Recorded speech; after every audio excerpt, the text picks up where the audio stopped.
Hi, everybody. It's Gene Simmons, and you're not, and you're listening to the Potter Than Hell podcast with Steve, BC, BB, and Dylan. But you knew that, didn't you? Ladies and gentlemen, welcome to the Potter Than Hell podcast. This is your last stop on the crazy train of hard rock and heavy metal. So sit back, buckle in, and hang on. Here we go.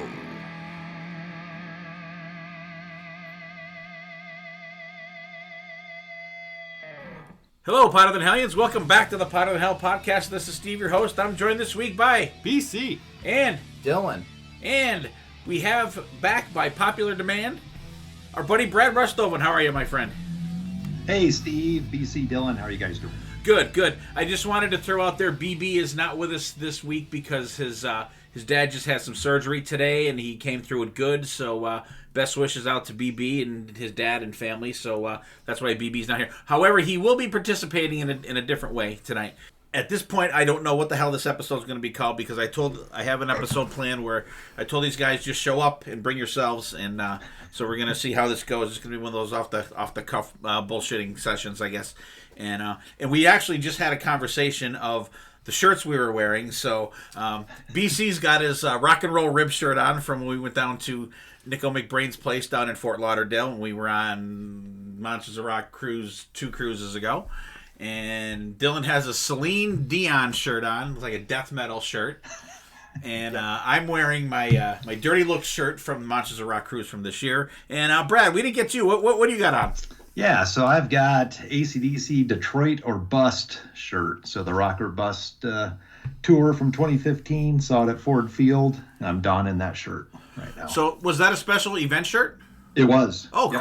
Cool. I wonder if I missed that tour, so I don't know if they did that for. I think they did it for most of at least the big stadium. The big shows, right? Shows that they did, yeah. Oh, that's cool. Yeah. That's when cool. bands do that. Shit, I haven't seen AC/DC and I haven't seen them since Razor's Edge tour. I haven't seen them. Oh, crazy. man. Yeah. That's crazy. That's like 1990. Holy fuck. Well, I think we'll get a chance to see them again. I foresee them doing another tour. What do you think? I'm with you, Steve. BC's cringing there. I think they're going to do it. I think they're gonna do one more. I wouldn't mind another album because I thought Power Up was really good. The last one they did good. I liked it better than the last couple. Yeah, I think it had more rockin' stuff on it. Rock or Bust and actually one of the songs was in Fortnite as well. That's a game, right? It is a game. Okay. Yes. All right. I thought I recognized the name. So. And before we get going here, I was just listening to Eddie Trunk's podcast today, and he had Blackie Lawless on there. And we know that Eddie Trunk is the big guy for backing tracks against it and all this kind of shit. And I was so glad, and I didn't see him not doing this, but he asked Blackie Lawless about his tour and using backing tracks and stuff like this. And I was fucking scratching my head at the end of it, and you could tell Eddie was like, What the fuck are you talking about? Now, he asked him about the backing tracks, and Eddie said, first of all, he said, I don't know if he said, I'm proud of you, but I'm glad that you said, yes, we are. Because someone had asked him that in one of the meet and greets and stuff. And he said, yeah, he did. So Ed is like, well, what like percentage of the show is like tracks and what is whatever? And like Blackie said, it's him singing. He said it's all the guys, like even the background vocals and shit, singing, but there's tracks behind it. And Eddie said, well, like, why? And he said, well, Blackie said that for this tour, he said, well, they've been using backing tracks for years. If you listen to any of their live shit, listen to Live Assassins. That's not just them fucking singing. There's no fucking way. And so what he said was that for this tour, so he must have been playing guitar out in the, like, I don't know, down by the soundboard, and he's down on the floor, and he said it was coming through, and he said, he loved it so much because it sounded just like the fucking album. Like, I do not go to live shows to hear the band sound like the fucking album. I want to hear them raw. I want to hear them play. I want to hear Wasp be Wasp, not in the studio with 16 other people singing on the songs and shit. I don't care if it sounds shitty. I mean, I don't know. it's just I was like. And you can tell Eddie's like, I want to hear it like raw, and like Blackie's like, no, it sounds great, and I'm like, it does sound great, but like, I would rather just, I don't know, and I don't mind like, and Eddie said it too. He like, I don't mind like a keyboard intro or like if there's some kind of orchestration or something like that, no problem. But like drums, guitars, bass, band singing, I think that's not good to do. I just. I don't know. What do you think, Brad? I was just scratching my fucking head after that. I heard that same interview, and I saw there's a YouTube clip out there, right, of is it Sinkin' Stanley that asked him yeah the question or whatever, and he kind of answered it, but I don't know, he's kind of skirting around it. I saw this tour, I know you guys did too. And I think Blackie said, I'm singing my ass off every night. I don't think so. I think there's lots of backing tracks packed in there. He's 66 years old, and he almost sounds exactly the same. Yeah, no one as does. He did. There's no way. There's no way. And then he kind of compared himself, or was talking about Queen, and he's like, yeah, when Queen goes out there, they can't, replicate 24 voices. Don't compare yourself to Queen. No. I mean, now you're digging a hole even deeper than what you're in already. So anyway, yeah. I personally don't really care. I go, to hang out with, people, hear the music played, loud, and I don't really care at this point on these legacy acts if they're using tracks or not. But don't skirt around it. I mean, if you're asked it, answer the question. Yeah. If not, you don't have to. So. Well, when they played the Idol, when Doug Blair did the solo for the one, maybe, I forget what, like the long where he did the soloing. Like the band walks off and but the band's still playing and he's playing the solo. I mean, like, I don't mind like a certain amount, but like I want it as live as possible. Yeah. What do you think, BC? I agree. I mean, I go see a show. I think Brad touched on it. I'm going for the hang with the guys and have a good time and just enjoy it. I understand, like, hey, he's getting older, and certain people want to hear certain music a certain way. I just want to hear it live. Like, raw, I don't care if it sounds like the album. Like you said, you don't want it to sound like the album. You want it to sound like the album, I'll sit home and turn it up real loud and save myself money. Yeah, or sit out in the car in the parking lot. But we saw the show. I enjoyed it. I mean, hey, pipe in a little stuff, whatever. I'm not gonna shoot you down for it. Yeah, I don't. I'm not gonna not go because Brad, do you have tickets for this second round of shows? You know what? I don't. They're coming to Grand Rapids, which is only an hour to my west. I have not pulled the trigger on it, but it doesn't mean I won't later. But I'd go. Dylan, I know you're not a big Wasp guy to begin with. No. What's your thoughts? I think if I had to put it to a percentage, if as long as the majority is, played live by the band, I don't have too much of a problem with it. I think that, adding to that immersion is important for some bands, especially a band like an Ice Nine Kills, that the theatricality is a big part of the package that you're paying for.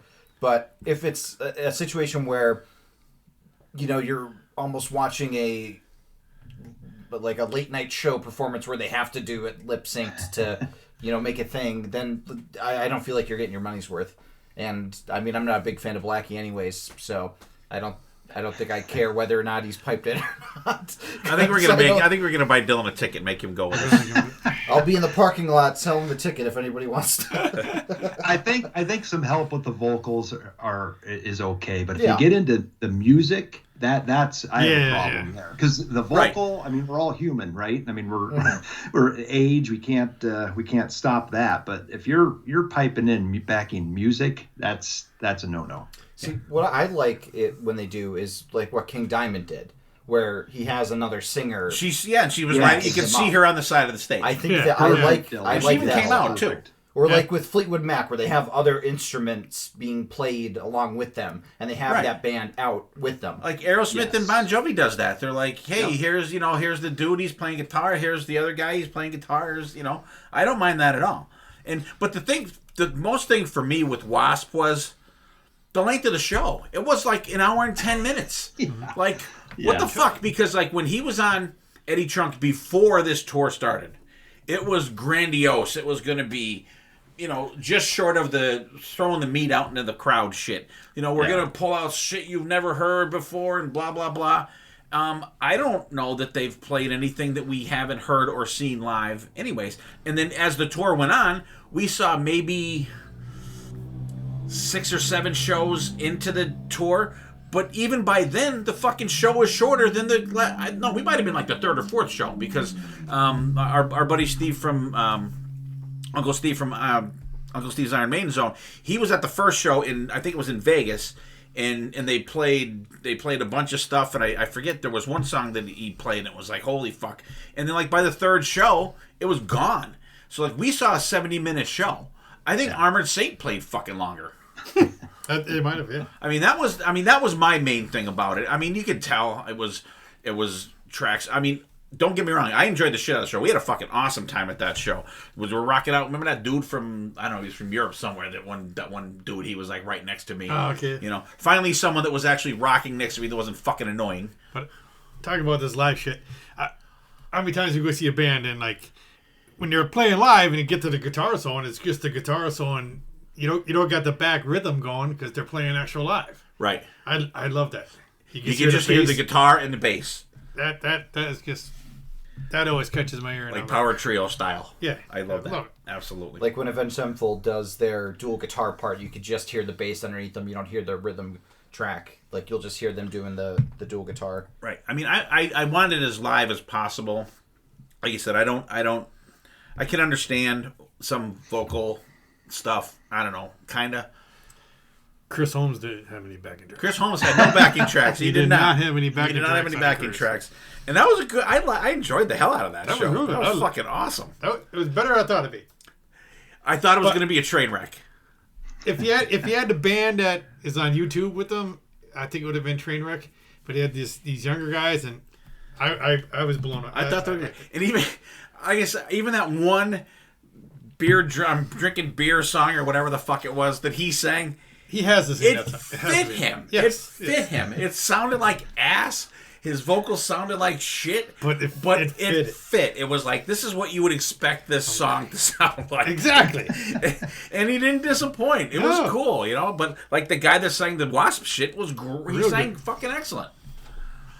All right. Anyway, so I just wanted to throw that out there because I just listened to that today and it kind of stuck in my craw a little bit there. So, Brad, how's things going over at Slamfest for you? Oh, Slamfest is good. We're, what are we up to? I think 157 episodes. One dropped today. The Cult had Kevin Williams from In Obscuria on it. Good guy. So that was good. Saw Bryan Adams and Joan Jett last night. So that'll be dropping next week. So by the time this gets released, it'll be out there. And I've invited Murph from Shout It Out Loud fame, because he went to the Boston show. He posted that video, and I reached out to him. I said, cool. Hey, I'm going to Detroit. You want to come on and chat about it with me? So we're gonna talk on Monday. So yeah, Murph. All right. Things are good. Good. Yeah. Speaking of Kevin Williams, he was on the Monsters of Rock cruise this year. We had a great time with Kevin. Him and BC. When Chris Holmes was playing, me and Granza were in the pool, and all I see is every time I look up in between songs, here's the bartender handing these guys. I'm like Granza. I'm like, look at BC. I'm like, he's on Jack and Coke. Look out. But Kevin's a great guy. And Brad, any chance of Brad hitting the Monsters of Rock cruise? Oh, what's funny is I had Stephen Michael on several weeks ago. I saw the New Cars, in the whenever that was, 2007. So Elliot Easton and Greg Hawkes putting that band back together. But anyway, Stephen hit me up on that too. He's like, "What are the chances of you coming on there?" And I've thought about it. My brother and I have actually thought about it, and just never pulled the trigger on it. But it's possible. It's possible. There's cabins available. I'm telling you what, Okay. you would have a fucking blast. You would fit into our group. You and your brother would fit into our group. Just like it'd be Rockin' Pod on fucking nuclear steroids. Yeah. The bands are in the background. Yeah. Because I mean, BC and Richie were talking so much, the guy almost wanted to beat him up because they wouldn't shut the fuck up during the show. We almost got in a fight in the ship there. Ooh.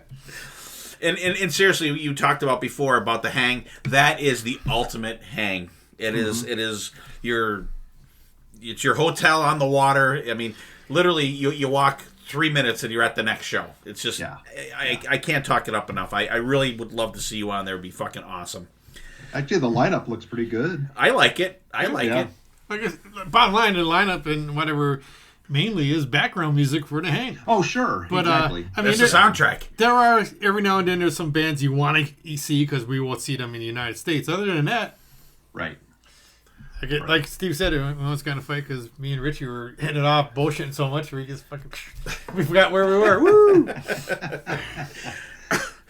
All right. So before we get into it, what have we been listening to? Dylan, how about you? What do you got going? I checked out the new Extreme album finally today.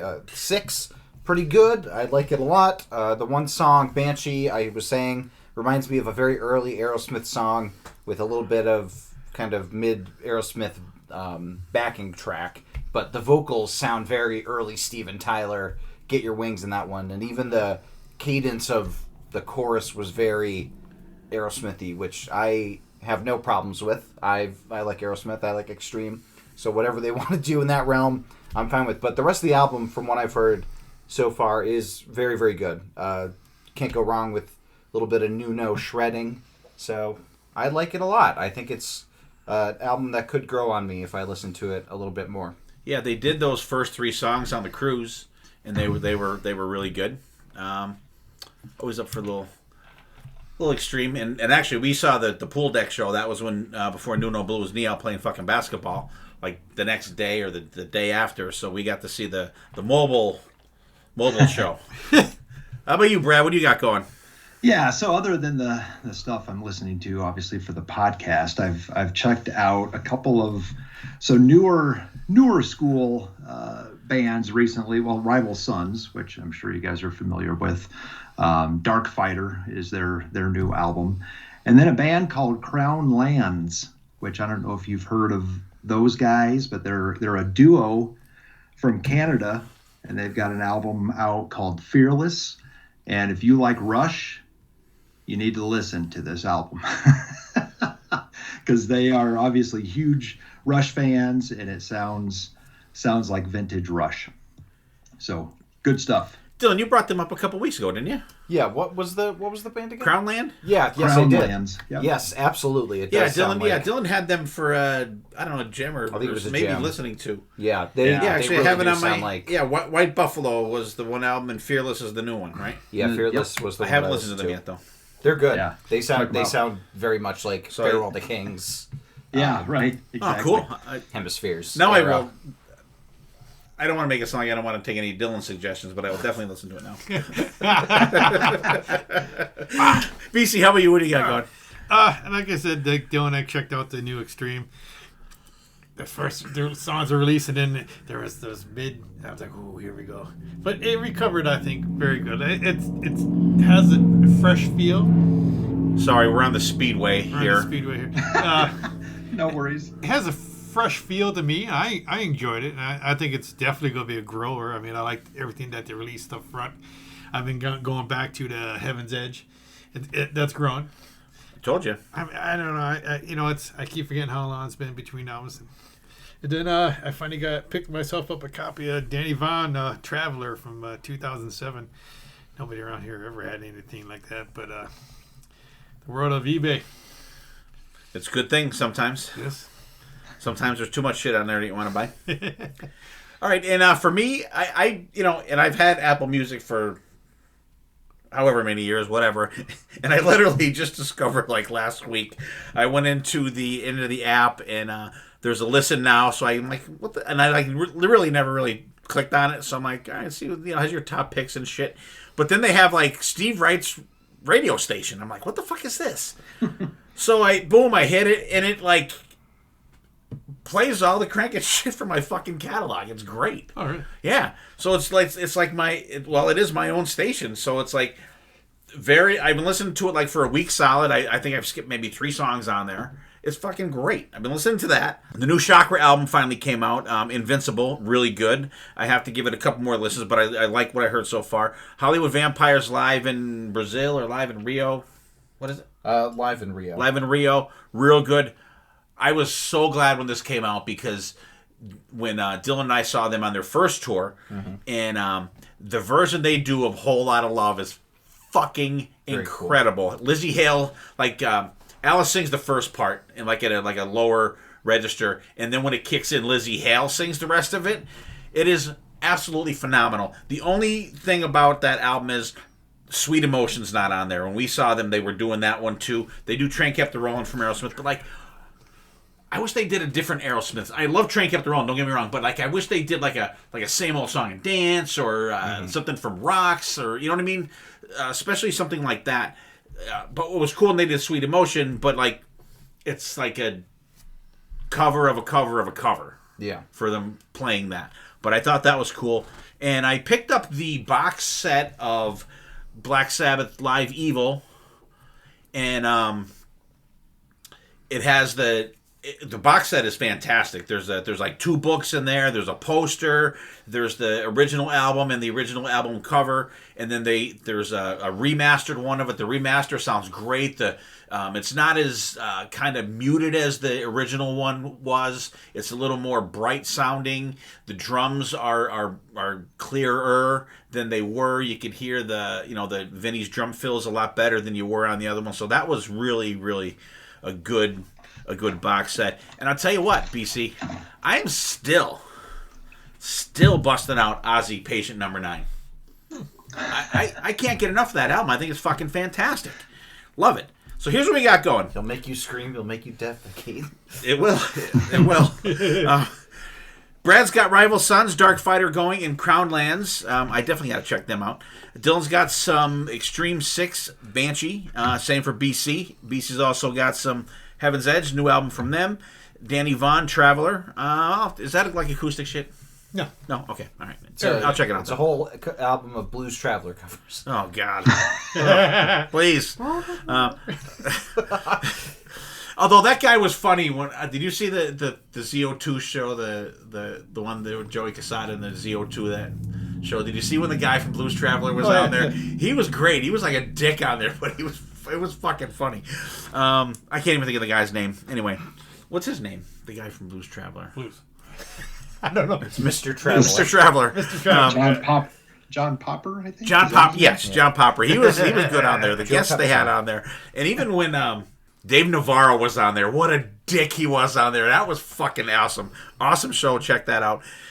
So for me, I have my radio station on Apple Music going. Chakra, Invincible, Hollywood Vampires Live in Rio, Black Sabbath Live Evil, the remaster, the box set, Ozzy Patient Number 9, and for me, for the Extreme album, I like it, but it kind of reminds me a little bit of Porno Graffiti for me. Like, it kind of loses me towards the back end of the album. I only listened to it maybe 2 or 3 times all the way through. It seemed like I kind of lost interest towards the end. And I think that's the fault of theirs, because they released those 3 songs that were freaking awesome right off the bat. And I think that it put out such a high expectation of how the rest of the album was going to be, and maybe if the songs aren't that as dynamic, maybe it kind of lowers it a little bit for me. But I have to give it another chance. So I will absolutely do that. So why are we here tonight, BC? Do you have any idea? I have no idea. Okay, because we're here. All right, because we're here. Because we're here. Probably you guys remember, and even Brad. It's probably about, I don't know, around last October, November, I texted these guys individually. I said, give me your 3 top bands. So, and I texted them individually because I didn't want the other ones to hear what the other one said. So, BC texted me back. He gave me, and this is in no order because I think I mixed them up because of the way I have them on the list here. BC gave me Iron Maiden, Queensryche, some Lizzie Borden band. I'm not sure who the fuck they are. Dylan gave me Rush, Foo Fighters, and Anthrax. Brad gave me AC/DC, Kiss, and Iron Maiden. BB gave me Van Halen, Kiss, and Dio. And I put down Kiss, Queensryche, and Iron Maiden. So what I decided was I had this. The only one that had no crossover with anybody? Yes, you were, Dylan. Because I'm an original. Yeah, and you and BB were the only ones that didn't have Iron Maiden. Everybody had Kiss except for Dylan. So what I decided to do was I was just going to have a loose conversation type episode, and so what I decided to do was I keyed on one band for each guy. So I picked Iron Maiden for BC, I picked Rush for Dylan, AC/DC for Brad, Van Halen for BB, and Kiss for myself. You didn't want to talk about Foo Fighters? No. We will be in a couple weeks, but not tonight. Not today. What I wanted to do was just kind of do a little roundtable thing, bring up the person's band. So we're going to go around the horn here. I have BB's responses as well to his band. Van Halen is picked for BB. And let me pull up his...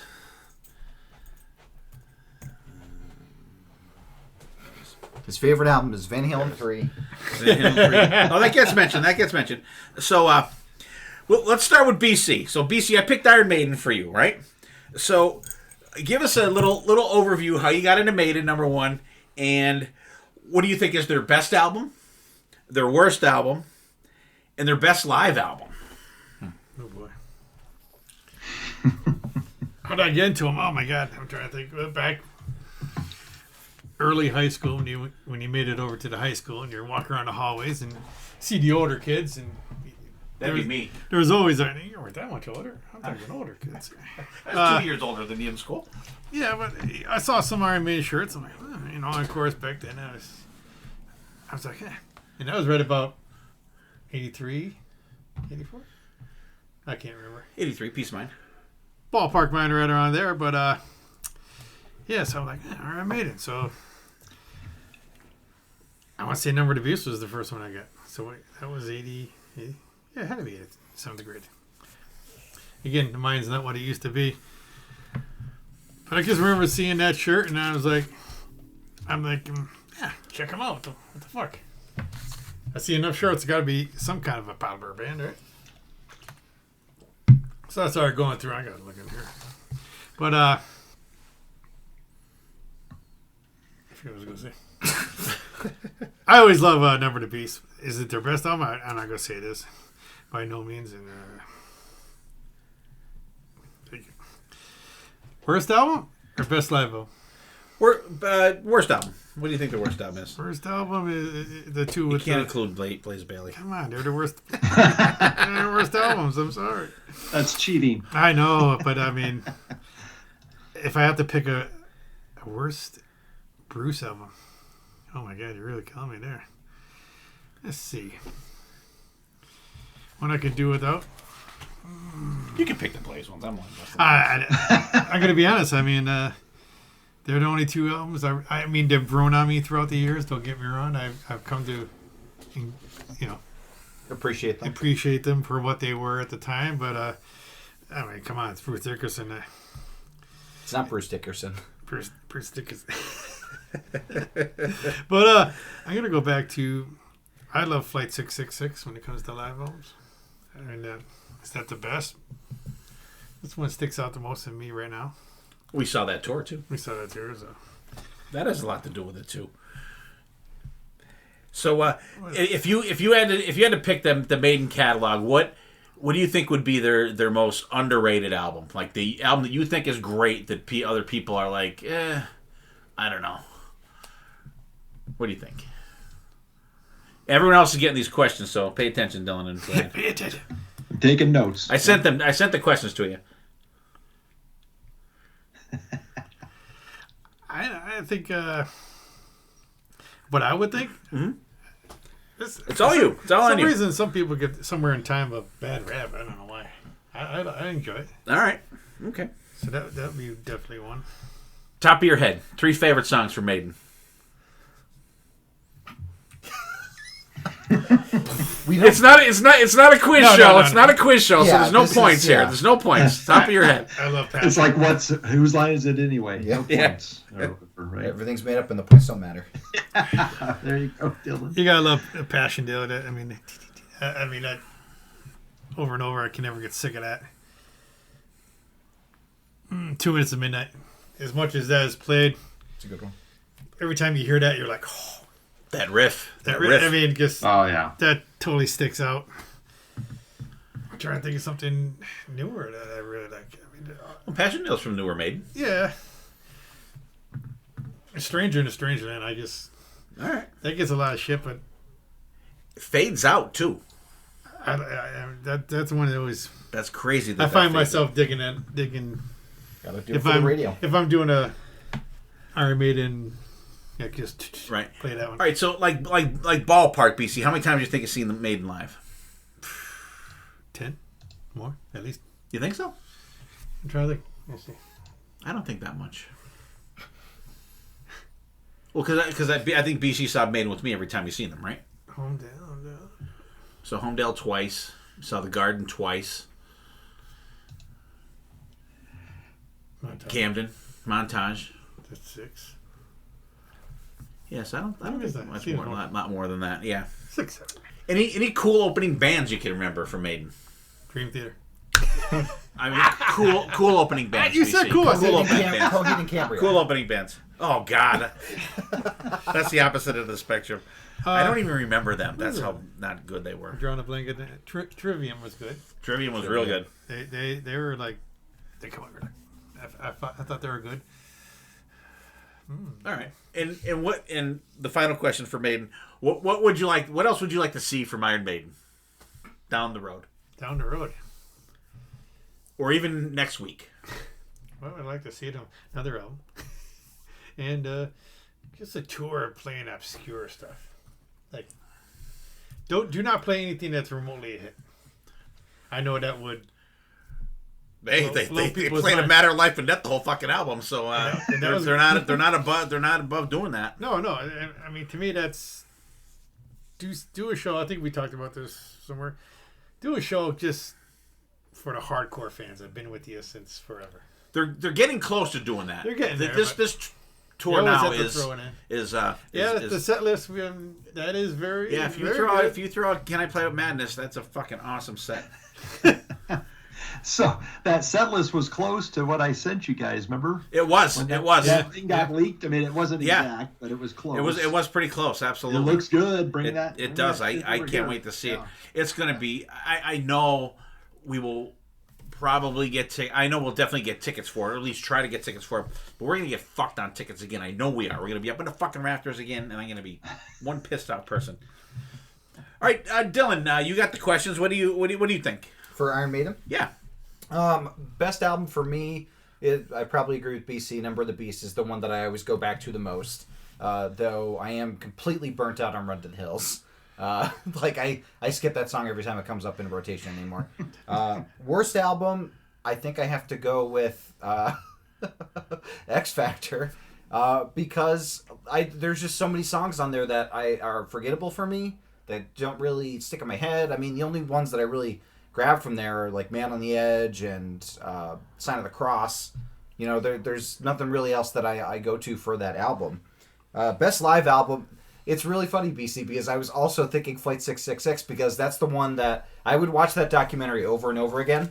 So all of the banter in the live album, I know like very well, like the Scream for Me, Santiago. But yeah, it's a really cool cross-section of that tour. And I also love the version of Wasted Years with Adrian co-singing it. I think that's really cool. Underrated album. Oh, that's a good question. I think Book of Souls is pretty underrated. I really enjoy a lot of the stuff that's on Book of Souls. There's not too many skippers on it, and for a double album, it doesn't feel as bloated as double albums tend to feel. It doesn't feel like it's overstaying its welcome. So I very much appreciate that.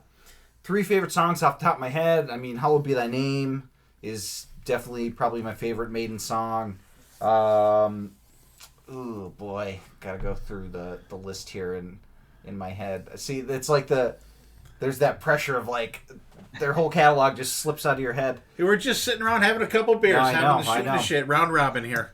To Tame a Land, I really like To Tame a Land. I think that's a fantastic closer for Peace of Mind. Very epic, and of course it's about Dune, so you can't go wrong there. And for the third favorite song, just off the top of my head, I guess I'll go with Innocent Exile, because that's a song that I don't think tracks on a lot of people's radar, and I like early Maiden quite a bit. It's a good one. As you know, I'm a very punky person with my music taste sometimes, and that's just a good realm for me. I have seen them live once. Oh, just the Time at the Garden? Just the Time at the Garden. Really? That's the only time I've seen them live for the Book Souls tour. I don't remember who opened for them. I don't know if we caught that opener. Yeah, that was that band that opened up for them for like 8 fucking tours. Yeah. Steve Harris's kids band. Yeah, I don't think we saw them. Ravens Claw. Ravens Edge or Ravens Edge. Ravens Edge. Ravens something. Something with the Raven in the title. Some Raven thing. I don't remember that. But Coheed and Cambria is an absolutely killer band, though I wish I saw them live. So I'll say that's a cool opening band. And what else do I want to see from them? I think it would be really cool if they did an animated series, like with all the Eddies. Because they did the Legacy of the Beast video game, and they have all those cool designs for Eddie. It would be cool to have like an awesome mini-series, like, you know, on Adult Swim or something, that just has like Eddie going around being uber violent and kind of going through history. I think that'd be cool. Because they also have the comic book series based on Legacy of the Beast, which is also really cool. So I feel like there's a lot of things right for that, or even like a new shooter like Ed Hunter was. Ed Hunter was great. Would be very cool. That's kind of the realm that I'm thinking for Maiden. What would be cool for them to do as a ancillary to their music. All right, coolness. Brad, what do you got for these here, buddy? So is it's best album or favorite album? Or is it? Yeah, you could actually pick both if you think that your favorite album is not their best album, which I mean, I think they hit their. I think Peace of Mind is probably the best album, but my favorite album, and it's because it's the first time I saw them, was on Seventh Son of a Seventh Son, and that album always just has, you know, when you see them the first time, it's got a special place in my heart. I know that album gets some shit from time to time, but I love it. Worst album, and I'll go there on a Bruce album. I am not a fan of Fear of the Dark. I'm just not. There's some moments, but there's so much filler on that thing. I just never was a big fan of it. Live album, is that what the other one was? Yeah, best live album.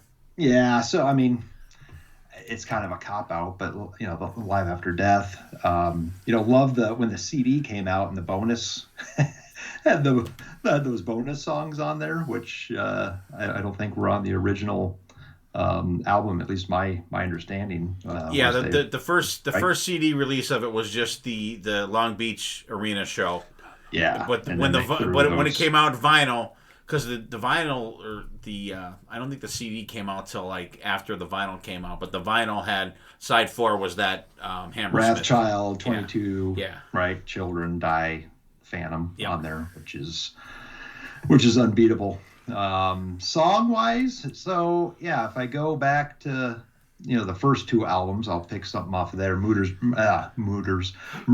in the Rue Morgue is my favorite Di'Anno era song, and then Prisoner and probably Wasted Years. I'd throw Wasted Years in there.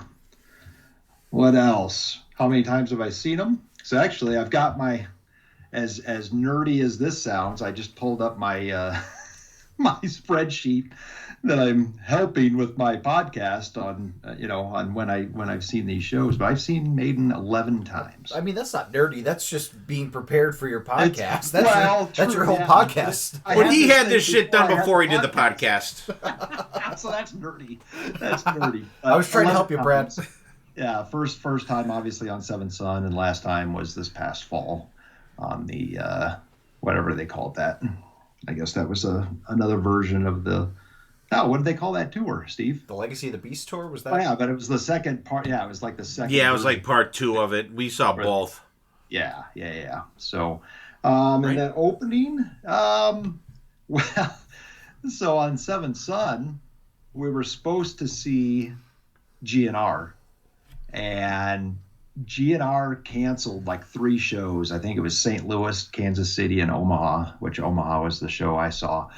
And we got Hurricane as a last minute. Nice. So I'm not saying they were good, but that's not who I'm saying. But Steve, we both saw the same tour that had Dio and Motorhead on it, and that was something. That was something else. Yeah, that was great. Yeah, I forgot about that show at the Garden. That was the Edward the Great tour. Edward the Great. Yeah. Underrated album from Maiden. I might throw out No Prayer. I think, and again, I was what was I, a junior in high school, I think, when that came out. But when that thing came out, a lot of people jumped off the Maiden train there. But I think there's some decent stuff on there. So I suggest to check that out. And what I want to see from them, bring that tour to the States that they're doing right now.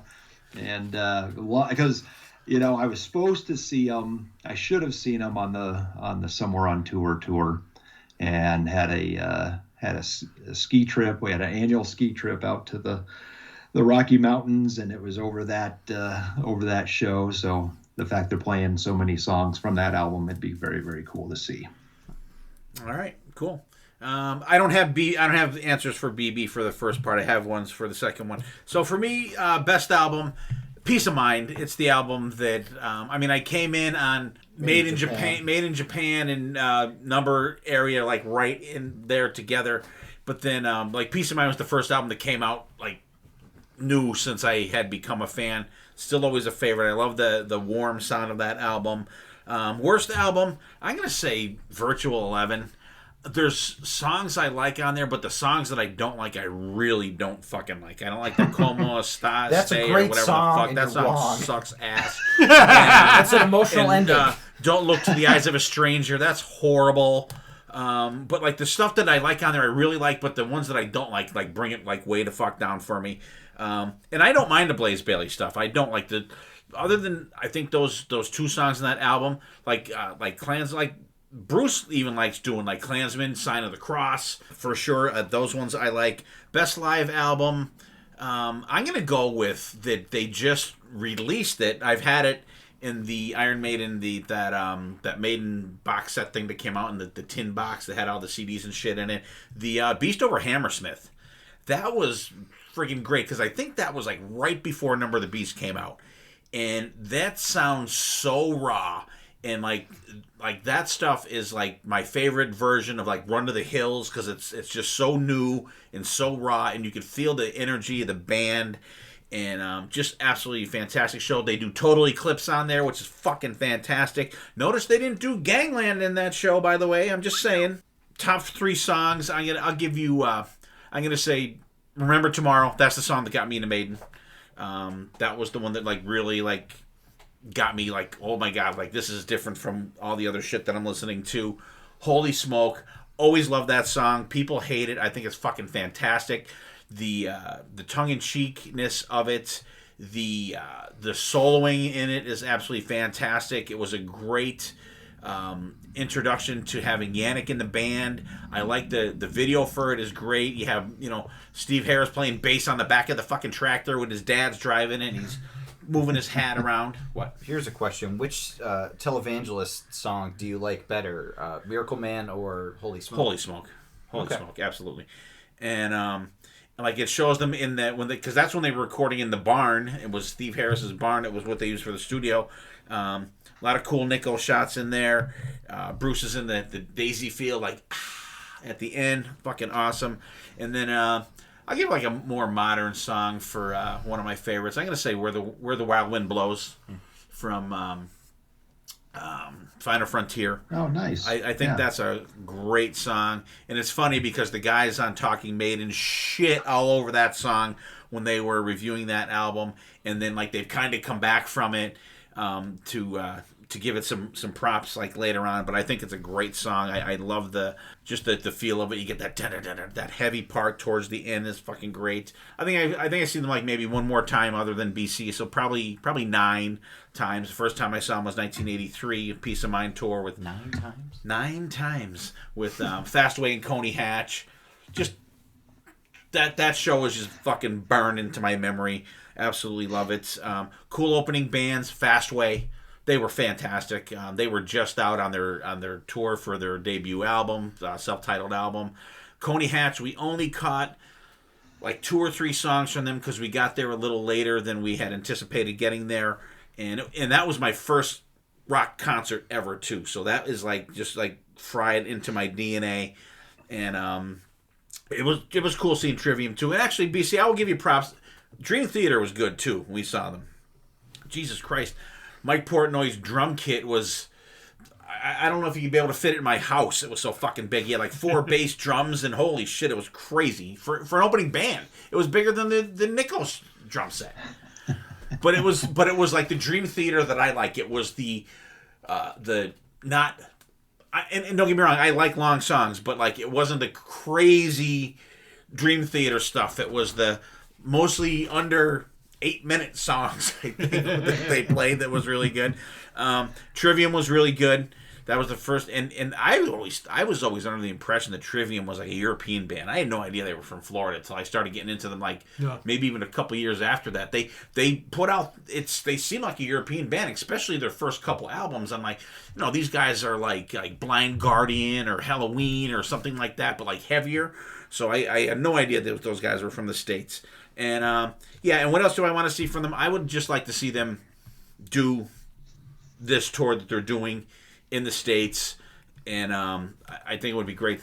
But most of all, I would love to see them play at Montage Mountain, is our outdoor shed, or our arena in Wilkes-Barre, so we don't have to drive fucking 3 hours to get there.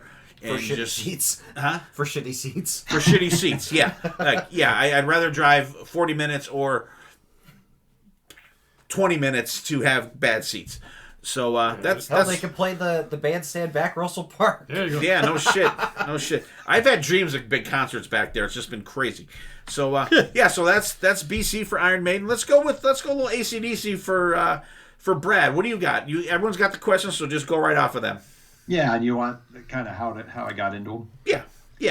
So Kiss is my band, and AC/DC's my brother's band. So it was all from him. And I remember, I believe, so early 80s, he got For Those About to Rock on vinyl for Christmas. So that's there's a picture of him holding it up as what, like a 13-year-old or whatever. And then my other memory of them is MTV had the Saturday night concert, right, which was a big deal for many years, and it was a show from the Flick of the Switch tour, actually from Detroit at Joe Louis Arena.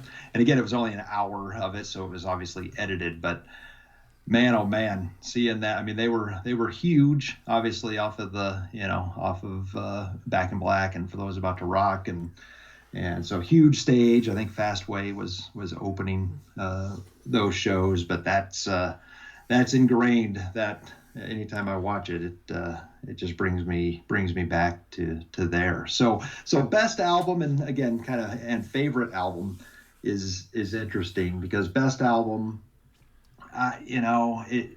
people would obviously say Highway to Hell or Back in Black, and I think I would probably give the edge to Back in Black, but my favorite album is actually the same answer as one of their underrated albums, and I think Flick of the Switch gets it gets a bad rap. You got No More Mutt Lange, and so they were producing themselves and were kind of on the tail end of those big albums that they had. But man, oh man, I mean, that thing I can remember it coming out, and I think my brother bought it and dubbed me a copy on a blank tape, and have always loved that.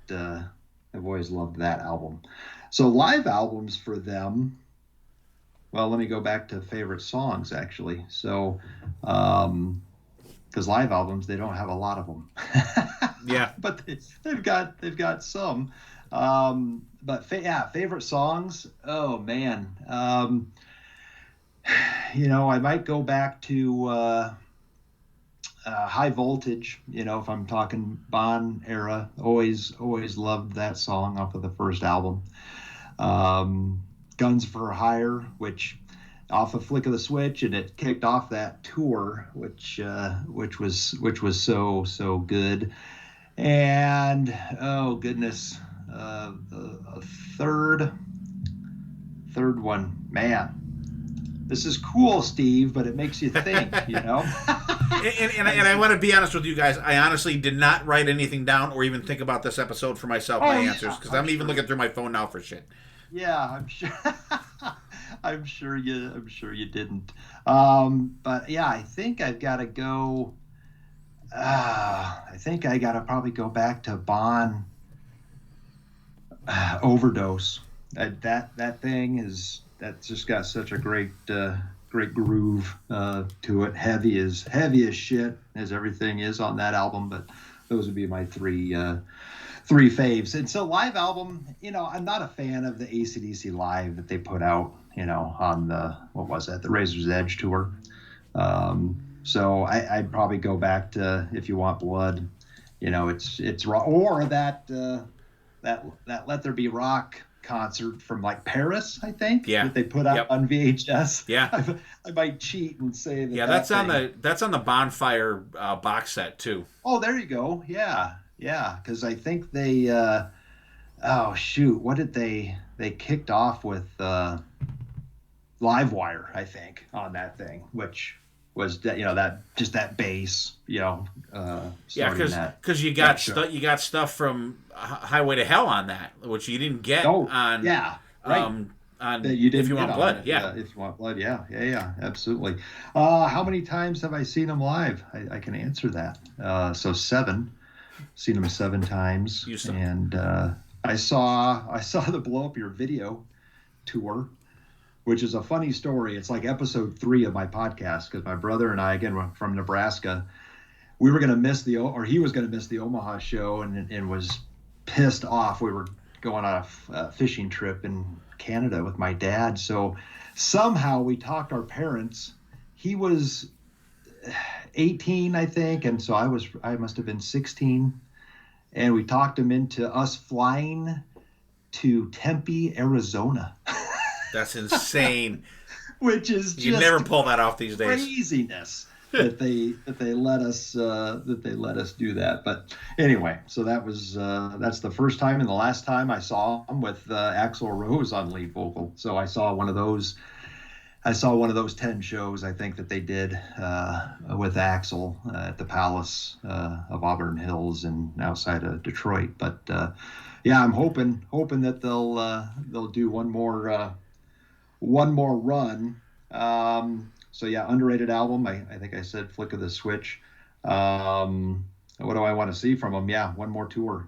Because there's a member of our Slamfest crew that's never seen them too, Dylan. So we gotta get that guy to one of their shows. So hopefully they'll do it again. Yeah. Brad, when you saw AC/DC with Axl, was he in the throne, or was he mobile? Nope. He was mobile. But you know what? I mean, he knew his place. He was not stealing the spotlight from Angus at all. He was hanging out back, by the back line, and and letting it was Angus's show, and obviously Stevie and Cliff walking up and doing backing vocals. But yeah, he was not taking the spotlight at all. And I thought it was actually pretty good. I know there was mixed reviews of it, but they pulled some deep shit out too. Yeah, I was gonna say that. He got them to do some deep tracks there. Yeah, which was cool. But that I don't want that to be the last time I saw him. Did he put Did he put Angus up on his shoulders? You know what? Gosh, I don't know. I don't know if he did that or I'm not sure if he did that or not. I can't remember. I can picture that going poorly. I know. Right? Maybe that'd be how he blew his knee out or whatever. Yeah. So All right. I think that's all of them. Is that all the questions? Yeah, that's it. That's it. Yeah. That's it. Cool. Nice. All right. I'm gonna go next on this one. I think best album for me, Powerage. Absolutely love it. I think it's fucking fantastic. There's not nothing on there that I don't like, that I wouldn't skip off the top of my head. Worst album, I don't know, one of those from the last couple, Ball Breaker, or I think probably Ball Breaker. I didn't really enjoy. Like, there's some good stuff on, like, Play Ball. Is it Play Ball? Is that the Play Ball is on Rocker Bust. On Rocker Bust. There's some good stuff on there. Some really good stuff on the newest one. So I think Ball Breaker, I'm like, there's too much mid-tempo. They got too much mid-tempo shit, like, after a certain period. There was not that whole lot of Rosie, not that rocker, not that kind of stuff. It was more mid-tempo shit. Best live album, Brad, I love the AC/DC live from the Razor's Edge tour. I love really? Yeah, I do. Yeah. I love the Chris Slade drumming. I love watching that Donington video. I think it's fucking fantastic. Absolutely love that show. I love the version of High Voltage on that is my favorite version of that song ever. It's like fucking 10 minutes long on there, but it has such a build to it. Fantastic. Underrated album, I'm gonna say Flick of the Switch for that. I really like that album, and I think that, you know, once they put out Back in Black, you're not going to compare anything to that. And really, for those about to rock, I absolutely love that album. But you know, if you see a kid walking down the street with an For Those About to Rock shirt on, say name 3 songs from that fucking album, and they're gonna have no idea. They're gonna say For Those About to Rock, and that's probably it. But I think that's. And I will say that's an overrated album, because people will say that but don't know what the fuck is on it. They're just going by the title track on that, in my opinion. 3 favorite songs for me. I love Jailbreak. I absolutely fucking love Jailbreak. And on that AC/DC Live too, it's a Jailbreak great Thin is... Lizzy song. No. It is a good Thin Lizzy song. It's an okay Thin Lizzy song. Shoot the Thrill from Back in Black. I've always loved that song. Just the rawness of it, just fantastic. And my third is from actually a deep track from For Those About to Rock, Put the Finger on You. Oh, awesome. Love that song. Excellent. I mean, there's some great shit on there. Evil Walk, COD, Let's Get It Up is even... Inject the Venom. And like you get that... Goo. I'm like, what the fuck is that? But it's cool. It fits. I've seen them twice live. I saw them on the Blow Up Your Video tour. LA Guns opened up for them that year. That was their first tour.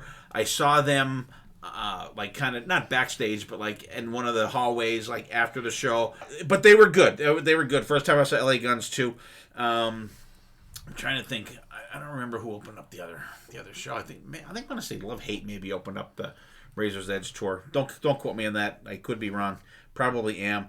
I do want to see them do one more tour. I want to catch them one more time. They actually played here in Wilkes-Barre, and of course it was a night that I was working, of course, and it was an Axl show too.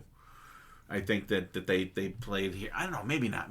No, I don't know. One of them. But I do want to see them one more time. That's what I'm kind of looking for from them. How about you, Dylan? Favorite album is definitely Highway to Hell. That will be reflecting my top 3 songs. But it's just, Bon Scott is such a consummate showman and musician, singer, and I think that this was like the culmination of everything. And unfortunately, we didn't get to see more because he passed away right after this album. But it's just a perfect album for me. I even like Nightcrawler at the end. I think that's a very different song to end the album with. Worst album, I'll probably say Black Ice, because kind of the reasons you were saying. Like that one. Where there's too many mid-tempo things on there. There's not a lot of get up and go with that album. It's just kind of the same pace throughout. And with an album that opens up with a Rock and Roll Train, you know, you want to be running on down the tracks, but we're kind of stopping at every station. Yeah, we're kind of creeping along like it's the Santa train, where Santa train. And how good was Rock and Roll Train? God, that was a jam. That was a fantastic first song. And then but it kept it kept kind of going in that tempo where I like a little more variety with AC/DC, and the two albums after that had more of that variety, like with Baptism by Fire or there was another one on Power Up that I can't remember the name of, but there is more of the up tempo on those ones, but Black Ice doesn't have that as much. Best live album, I also have to probably go with live because of Chris Slade's drumming. Chris Slade is my favorite drummer for AC/DC. He has an energy that Phil Rudd does not quite have, but that's Phil Rudd's a good ones and twos drummer. Like, you don't need a complicated drum thing, but I think that they're watching the Donington video. Chris Slade's energy is very infectious for me, especially the version of For Those About to Rock. And that the drum fill he does going into the kick up just gives me chills every time. For underrated album, I'll probably go with Powerage. I think that's an album that has a lot of great material on there. I mean, you got Sin City, which is probably the most popular song on there, but Gone Shootin's great, and you got What's Next to the Moon. What's Next to the Moon? Yeah, great song. Like, really great stuff on there that a lot of people kind of skip over. And Bon Scott is my favorite singer for AC/DC, so I had to give him his flowers there. Top 3 songs. My favorite song of all time for AC/DC is Beating Around the Bush. Love that song. It's such a high energy, just bombastic track off of Highway to Hell that I get pumped up every time I hear it. Walk All Over You. I love the build of that song. The drum kind of call and response with the guitar at the beginning is really cool, and then the kick in and slow down for the chorus. Like, there's a lot of cool tempo changes throughout that song that really make it interesting to listen to. And then, I mean, just for the classic sake, Thunderstruck, I think that's such an iconic riff, and you got the chanting behind there, which is such an AC/DC thing to have the background vocal chanting, and it has that iconic status for a good reason too. And I think it's just a really amped up way to get you just excited for what's to come. Like, some bands will have Thunderstruck be the song that plays like right before they go on, and you just feel the energy of the crowd as they're getting ready for the band. So Thunderstruck is definitely. Harpo used to do Are You Ready? Are You? That's a good one for awesome their intro song. Yeah. I've never seen them live, so yeah. And I guess for things that I would like to see from them besides them is I think it'd be really cool if they put out a documentary. I would love to see a band interview situation going through their career, similar to Beyond the Lighted Stage for Rush. Maybe not like a biography situation, because I think that's a little too sanitized, but I like kind of a band retrospective going through something like that. So I think that'd be really cool to see from AC/DC, because they have so much to talk about. I mean, they've had, the transition from Bon Scott to Brian Johnson would be really interesting to see, like, to hear more about that from them, especially looking back, because you have a lot contemporary about them talking about it, but not, from like, after all these years, like, how's it feel? Like, does it feel like two different bands, and situations like that? So that'd probably be what I would like to see from AC/DC. All right, BC. Alrighty. Best album, I'm gonna go with Highway to Hell, because that's the first album that got me into AC/DC back in the day. But so there's probably about 3 others I would say, but I'm going with the one that first got me into them. Worst album could be any of their new albums, but I went with Ball Breaker. Best live album, I do like the one with the newer one because I think I've seen the most videos for that. But the live album, 92. Underrated album, I don't know. I was torn between this. Probably Blow Up Your Video. It's not bad. It's not bad. That's not bad. Yeah, I think it gets forgotten. Yeah, that and Fly on the Wall, I think, get forgotten quite a bit. That definitely gets forgotten. Although Fly on the Wall, I love Fly on the Wall. Actually, there's like 1 or 2 songs on Fly on the Wall that I hate, that I just like, ugh. But like overall, I do enjoy Fly on the Wall. All right. top favorite songs. I gotta go with Sin City. Just love that song. Touch Too Much. Classic. And Live Wire, which nice. Local Harpo boys would always do that. I scream my head off. And which Live Wire do you like better? Motley Crue or AC/DC? Okay.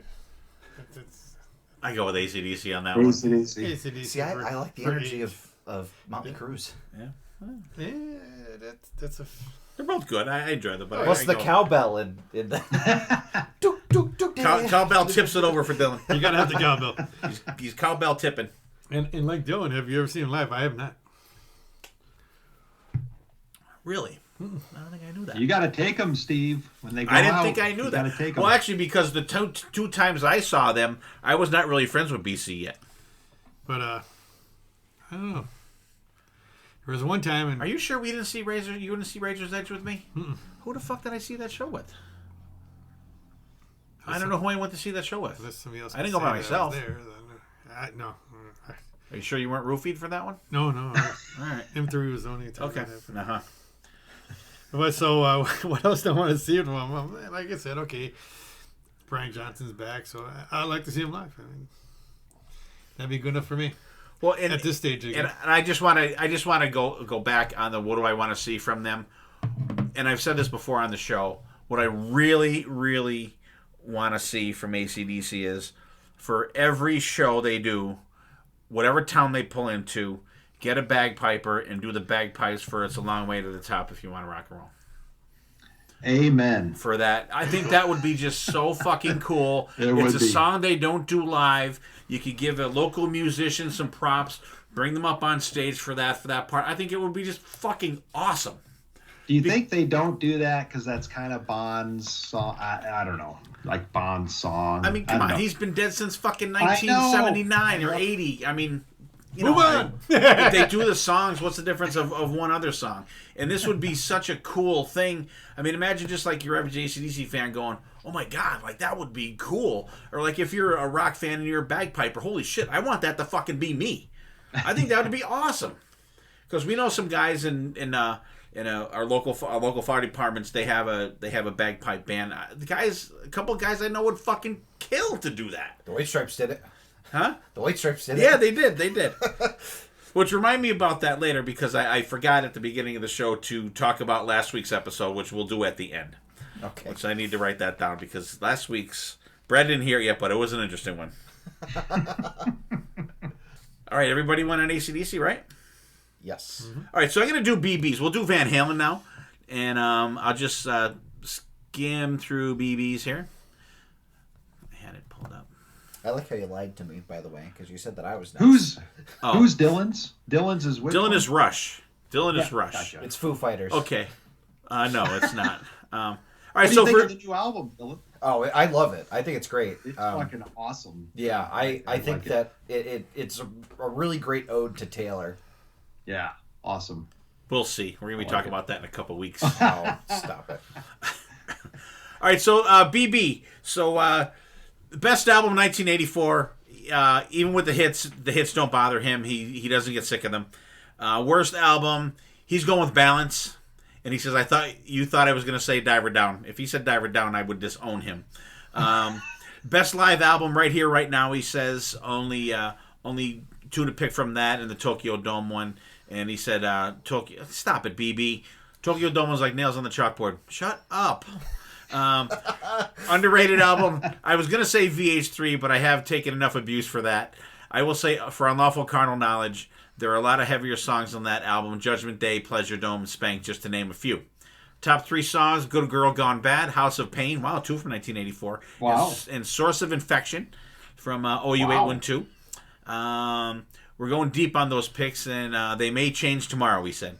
Have you seen them live? Yes. How many times? He says 5. 3 with Sammy, 1 with Gary, 1 with Dave, Wolfgang combo. Cool opening bands. VH really hasn't been known for opening acts, which is true. Although I did see one that got booted off. But he said, I remember Kenny Wayne Shepherd. He tore it up. I don't know a lot of his songs, but he was a really good guitar player and entertaining to watch. And he says, what else do you want to see from them?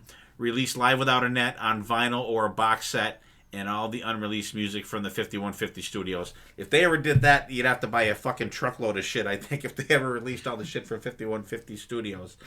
So, VH, what do you think, Dunn? Van Halen, iconic status, of course. My favorite album from them is Fair Warning. I just think that's such a cool, heavy album. And, of course, you have, the iconic first album, second album. I really also like Women and Children First. But Fair Warning, for me, has so many just amazing songs on there that I just have to give it to that. Now that I'm looking at the set list, I'm starting to second guess my top three because I've written them down. Worst album, Van Halen 3. Pizza Man. All right, let's everyone we'll throw that out there now. Your worst Van Halen album besides Van Halen 3. Besides 3, Come on, BC. Probably Balance, I would say. It just doesn't have the stuff from Sammy that I enjoy, which leads into my underrated album. I have to agree with BB. I think it's For Unlawful Carnal Knowledge. There's some really good heavy stuff on there. Man on a Mission's a fantastic, deeper track on there that's really great. Right now. Who was thinking of a solo career? Was it Michael Anthony? Mikey's thinking of a solo career. Yeah. In the music video. Yeah. They should have said. They should have showed Alex, Sammy, and Alex and Eddie saying, "How can we cut Michael Anthony out of the royalties?" Yeah. Right now. Live album. I think I have to go with Right Here, Right Now because I don't think Dave sounds great on Tokyo Dome. I agree with BB. Also, I think the song selection is a little more varied on, Right Here, Right Now. It seems like they pulled from more than, I don't know. Well, because Dave's not going to sing any Sammy shit. No, I know. Top 3 songs, I'll say Little Guitars. It just feels so different for a Van Halen song. I don't know. It feels very, joyful. And I love the... Senorita. Yeah, I love the Senorita. It's such a good thing. Then I'll go So This Is Love. I love that opening bass, even though they turn it down. They turn it down.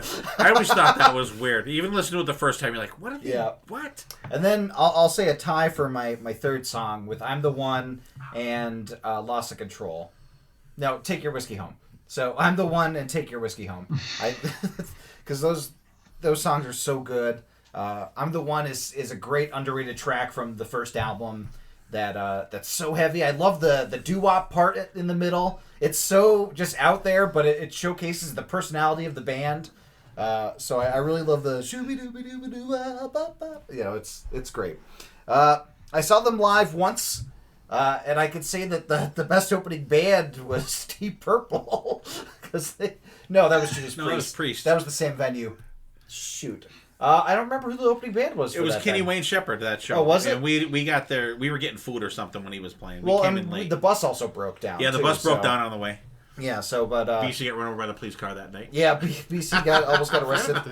But that was a good live show. They opened up with Light Up the Sky. That was a cool opener. And what I would like to see more from them, I mean, it would be cool if they did like a Sammy, if they did like kind of a bigger tribute to Eddie with all the surviving members, but that would never happen in a million years. Dave and Sammy toured together, remember? Yeah. I think it would be cool if Wolfgang got some of the demos together, from like unreleased stuff and put that out. That'd be kind of cool. But, otherwise it's kind of tough to do something when the main crux of your band is no longer with us. So, but I mean, they're an iconic band for a reason. So, what more can you ask from them? All right, BC VH, what do you got? VH, damn it! How did I get into them? Oh my god! Again, probably school and just scoping out everything at the time, and somewhere along the way, somebody said Van Halen. Like, Van Halen. It was a cool name too. Yeah, I know. It was cool. And I knew of the emblem before even hearing the band. Like, you saw it around, you saw the magazine. I'm like, Van Halen. So, I don't know, I got into somewhere around there. And the rest is history. But probably my favorite album is going to be the Van Halen, right, 1978. throw it on. To me, there's no skippers. Worst album, of course, we don't know what the worst album is, but if there's one compared to that one, I'm probably got to go with Balance too, because I'm not really like none of the songs like and then the Sammy stuff. I mean, hey, I love Sammy, but not in Van Halen. But I've come to respect these albums with them in it, but I'm gonna say Balance is probably second worst. We all know what the worst one is. We do. His favorite songs. I love DOA. I mean, never get enough of that. Take Your Whiskey Home. It's classic. And everybody wants them. I guess no matter how many times I hear that song, I see a little hamburger with the guitar. I mean, to me, I'll be 90 years old, deathbed, and I'll still see the hamburger with the guitar. He'd be in the corner of the room. Hey, there he is. But I see him live. Okay, so I did. What was the time we saw him? Not the bus trip. Before that. Was that the That first montage at the old montage? Was that it? Was that when Wolf first joined? That was with Gary Strome. We left that was Sammy. That was a Sammy show. And we left half. Me and you went to the card halfway through. Oh yeah, okay. So that was one time. Yeah. Probably only seen him twice, right? In the bus trip. Yeah. I mean, me and you together, yeah. And I mean, did a comp with Sammy and Dave. That was only, as far as Van Halen, they're the only 2 times. Okay. So 1.5. All right. 1.25. Okay. And when I want to see it from them, Skinner and Bad Company played that night too, I think. Van Halen. Yep. with Van Halen. Mm-hmm. Skinner? I think it was Skinner, Bad Company, and Van Halen. Really? Uh-huh. And I want to say it was probably Balance Tour. I could be wrong, but I don't know. That feels right. Really? Yeah. Yeah, odd. But what I like to see from them, not much to see from them. No, I mean, I don't want to take their. Eddie is. I'm a David Lee Roth, but Eddie's Eddie. I mean, Mm-hmm. I mean, how you're not going to replace that? And like Dylan said, that'd be cool to see them all get together and celebrate Eddie. That'd be cool. But that would be a Van Halen thing. Yeah. But that'd be about it, I think. What do you think, Brad? All right. So Van Halen. Yeah, I'm going to focus most of my stuff probably on the Dave era. But so favorite album, Women and Children First, or best album. I think that one is up there. Sorry, Steve, you're going to disown me on the worst one. Diver down. I can't. Brad, thanks for coming on tonight. Yeah. Maybe we'll see you on Monsters of Rock Cruise. Listen, that was the album that we had for Yeah. worst of the best. So that's And it came out to be not true. that's canon in the text of Hotter Than Hell. Brad, I'm not mad, Brad. Live I'm album, disappointed. Yeah. I mean, the fact Brad, that why they didn't do a live album, for those first. Why didn't they do one on '84? Yeah. They should have captured that tour. But the Right Here, Right Now, I can remember buying that and enjoying it. Top 3 songs. Well, so Women and Children First, my favorite album. The bookends of that, I can't choose, so I'm choosing both of those. And The Cradle Will Rock and In a Simple Rhyme, I think, is fantastic. So I'm counting that as one. Is that okay? All right. I'll allow it. Because I can't choose.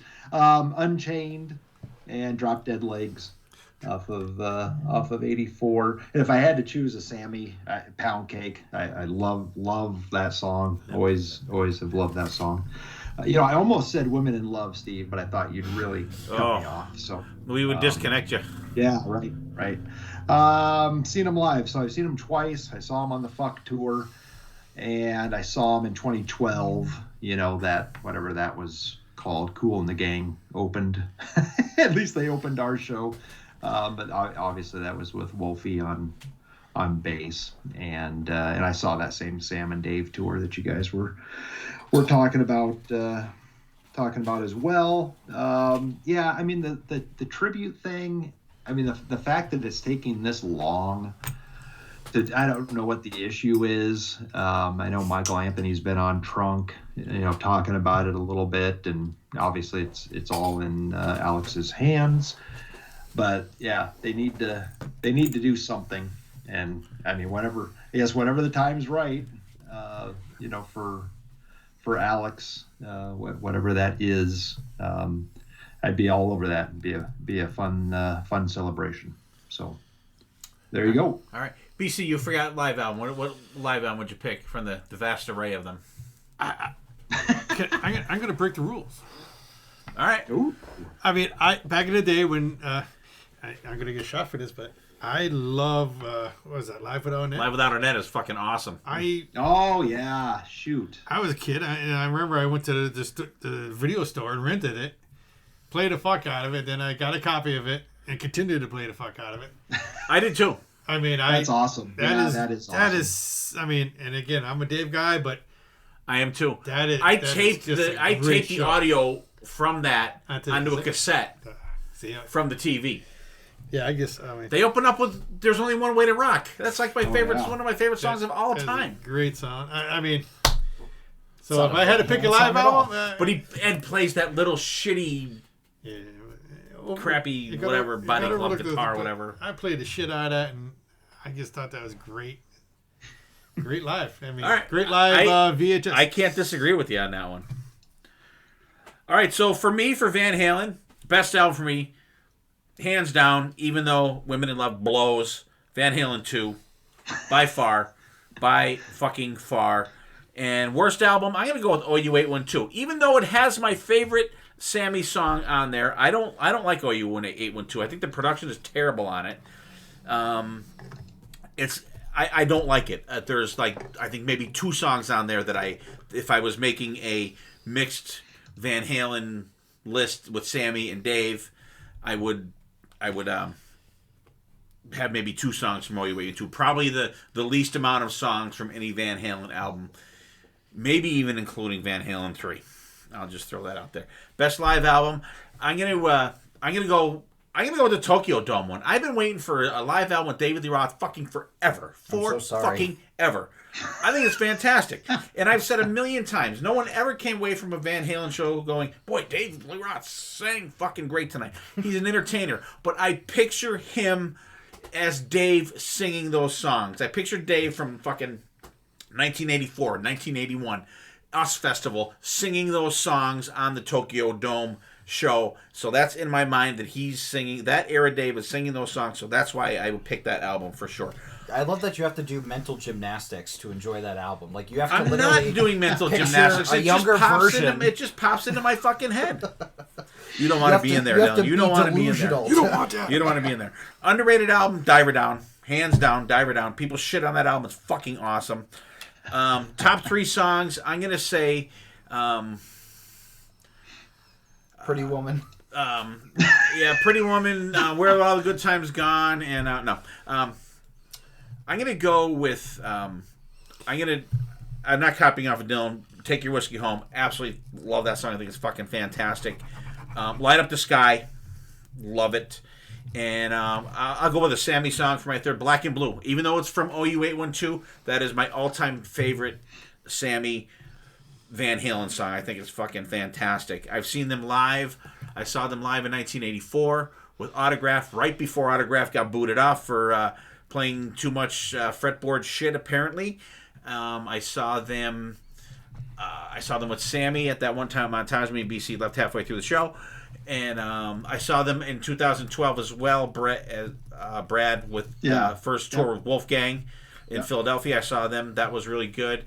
I saw them the last time we saw them in, I don't know, was it 2015 or 17 or whatever we saw them with Kenny Wayne Shepherd. So, not a lot of opportunities to see them. And I don't remember, in the heyday, once Dave was out of Van Halen, I was musically interested in them, but never sought them out to see them play live. I saw David Lee Roth 3 different tours, but no Sammy shit until, maybe one of the last ones. It had to be Balance, I think it was probably the tour that we saw them on. And I want to say it was Skinnerd and Bad Company with them, but like I said, don't quote me on that one. Cool opening bands. If it was Skynyrd and Bad Company, I'll go with Skynyrd on that one. Like you said, Brad, I think Kool and the Gang opened up that one tour that we saw too. Yeah. Kenny Wayne Shepherd, I didn't get to see on the last time. What else do I want to see from them? You know what I want to see from them? I want to see a video and audio release of the Fair Warning tour. Remember on MTV, you would wait for hours and hours and hours to see Hear Those About It Later, videos. Unchained, So This Is Love. I want to see, that whole show has got to be out there. And even then, the quality was great. So that's got to be pro shot. I would love to see that just make a release. That and I will go with BC too for Live Without a Net. I think that I watched the shit out of that. So BC, when you couldn't find that at the video store, I had it. Fucker. I knew it. So yeah, I mean, I thought it was great. And like you said, I'm as a big a Dave fan as there is out there, but it was cool to because really I had seen when that came out. I mean, I had seen Van Halen once with David Lee Roth, and I had nothing else to go on. But it was cool that they opened up with a Sammy song. It was crazy that they opened up with that, but that's what kind of sucked me into it, and it's a great show. And even I don't mind the lengthy solos on that, but and it actually seemed like they were having fun on that video, because at that time there was no video out of Van Halen with Dave. There was only videos, the ones that were put out there for Panama, Half a Teacher, all the ones you've seen, but there was no video, there was no live album from anything with Dave. It was just shit that you'd see on MTV, and I'm sure there was bootlegs and shit out there at the time, but you didn't have any official releases, video or otherwise, with David Lee Roth, so you had to kind of take what you had with Sammy. But that was a great show. In where, BC? New Haven, Connecticut. Yeah. All right, so Dylan, Rush. Yes, Rush. My first memory of Rush, besides hearing Tom Sawyer and Spirit of the Radio on the radio, was walking into the fire station, and you had Rush and Rio playing on the TV, and seeing those washing machines in the background, and I'm like, what the hell is going on here? Why does this band have washing machines? Did they not have time to launder their clothes on tour? Like, what's going on? And the crowd, and how intense that crowd was for the band, singing along with instrumental tracks. I had never seen that before in my life. At that point, I don't know if I registered Iron Maiden's Rock in Rio, because they do the same thing there, because the Rio fans are just completely just insane and very much passionate when it comes to music. And those shows are always people as far as the eye can see. It's almost like looking out into an ocean, but it's of people. And that was kind of what got me on the path in looking into Rush. And I went into the debut album, and I really loved that. I went through a phase where that was my favorite for a long time. And it was love ever since. My favorite album from Rush is Hemispheres. I really love the stuff that's on Hemispheres, the trees, Cygnus. I really love La Via Strangiato. I think that's a really solid album. The worst album for me, probably Hold Your Fire. It's a little too 80s for me. It's not as arresting as their other stuff for me. There's a little too much keyboard and electronic stuff going on, and I don't mind that from Rush. But that album it almost overtook. You have songs like Time Stands Still. Very, very, very processed. My best live album is probably R40, because it is one of my favorite ways that a band has done a retrospective. And that's kind of how I do my dream concerts for a lot of people, where they go through their entire discography, started from their very most recent album and went all the way down to their first album backwards. And even the set was changing. And it was really a really cool cross-section of their career. And it couldn't have happened at a better time, because, of course, Neil passed away not very long after they went on that tour. So it was their last tour. And it's just such a good set list on that live album. Underrated album, I have to go with Clockwork Angels. I think Clockwork Angels has a lot of really fantastic stuff, and people don't really go to Rush for their newer stuff. They're more of the kind of back catalog, all their iconic albums, from Moving Pictures to Fair Little Kings and things like that. People mostly go to Rush for those. But I think Clockwork Angels has a lot of really solid material for Rush, and it's one of my favorite albums from them. It's very, like you were just motioning, it is heavy. It's a heavy Rush album. But it also tells the story. It has a very cool narrative in there. And I actually bought that the book, like the novelization of it, that Kevin J. Anderson co-wrote with Neil. Of course, Kevin J. Anderson writing a lot of the Dune stuff with Brian Herbert. So, good author. For top 3 songs, I have to go La Via Strangiato. Fantastic instrumental. It has so many different modes and methods, and I love that they play it live. There's so much going on. That's just insane to me. Headlong Flight from Clockwork Angels, I think, is a really good song. I love the bass intro to that song. It is so heavy and a really cool recent Rush song. And then By Tor and the Snow Dog from Fly By Night. I think that's such a cool song. It has a really good get up and go pace to it. And I love the towards the middle of the song, like the dun dun dun dun dun dun dun dun dun, and then the drum fills from Neil, and it's just going insane. Really fantastic song. I've seen them live twice. I saw them for the Time Machine tour, where they played Moving Pictures in its entirety, and I saw them for the R40 tour, and that was originally supposed to be a double date show with you and my mom, but Mom did not want to go, so I went. She had to go to that thing with Carson. Oh, that's right. She had a prior commitment. And we got a flat tire on the way down. We did, but we still made the show. Neither show had an opener. They were both Evening with Rush. Love it. Which was fantastic because we got to see an Act 1 and an Act 2 with an intermission in the middle. That was a perfect way to experience Rush. And both shows were amazing. They were fantastic. The crowd, of course, at a Rush show, they know all the things. Know them. My favorite moment is during the 2112 Overture. During the and everybody knew to do that. When to do it. Every single person did it without any, the band, motioning for them to do it. Everybody knew it, and it was such a cool experience. In terms of what I want to see from them, I don't know what else they could give me. They had the documentary. Getty is finally coming out with an autobiography, so I'm very excited about that. Yes, that is coming out later this year, so I'm very excited to read that. Because he had like a big bass book or something like that. But this one, I believe, is actually his autobiography. So I'm very much looking forward to that. And I mean, the box sets that they've been coming out with for the anniversaries of the albums are amazing. They have such cool, like live stuff that they throw in there. I love the stuff for 2112 where they had people cover some of the songs. Like, they had Dave Grohl and Taylor Hawkins doing 2112. Like, it's such a cool thing. But I have no complaints from Rush. They know how to treat their fans, I think. And I don't know if I want to see them tour without Neil, because Neil's such a crucial member of the band, and I don't think they want to tour without Neil, which is good. But yeah, I think that they stand the test of time, and they're one of my favorite bands, hands down. Brad, I don't even know if you're a Rush fan. What do you got? Oh, yeah. No, yeah, I am. Saw them twice. I'm going to go kind of backwards with these questions. But I saw them twice, and they were back-to-back tours, but it was Presto and Roll the Bones.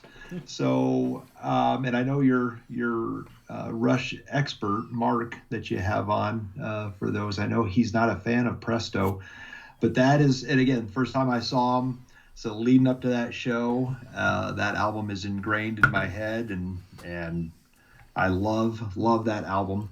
Cress of Steel, I know that's probably a popular pick for a least favorite album from them. I don't go back to that album much. Underrated, I would say Counterparts.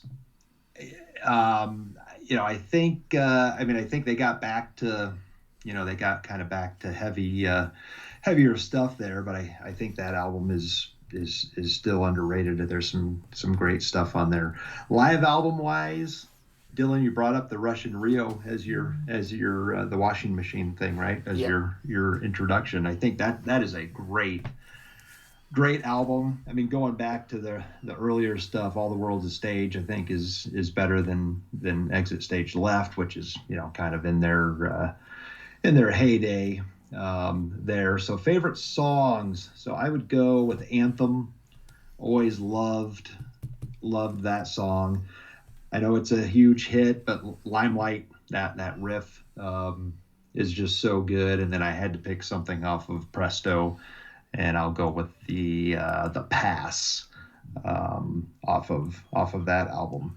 So like I said, twice. One of my biggest regrets is not seeing that R40 tour. I'm not sure what was going on and why I didn't go, because I think it may have played 2 nights at the Palace over there in Auburn Hills, and I have no idea why I didn't go. Such a cool idea for that tour, going, you know, rewinding, going backwards in time. Such a great idea, and I regret not going to that.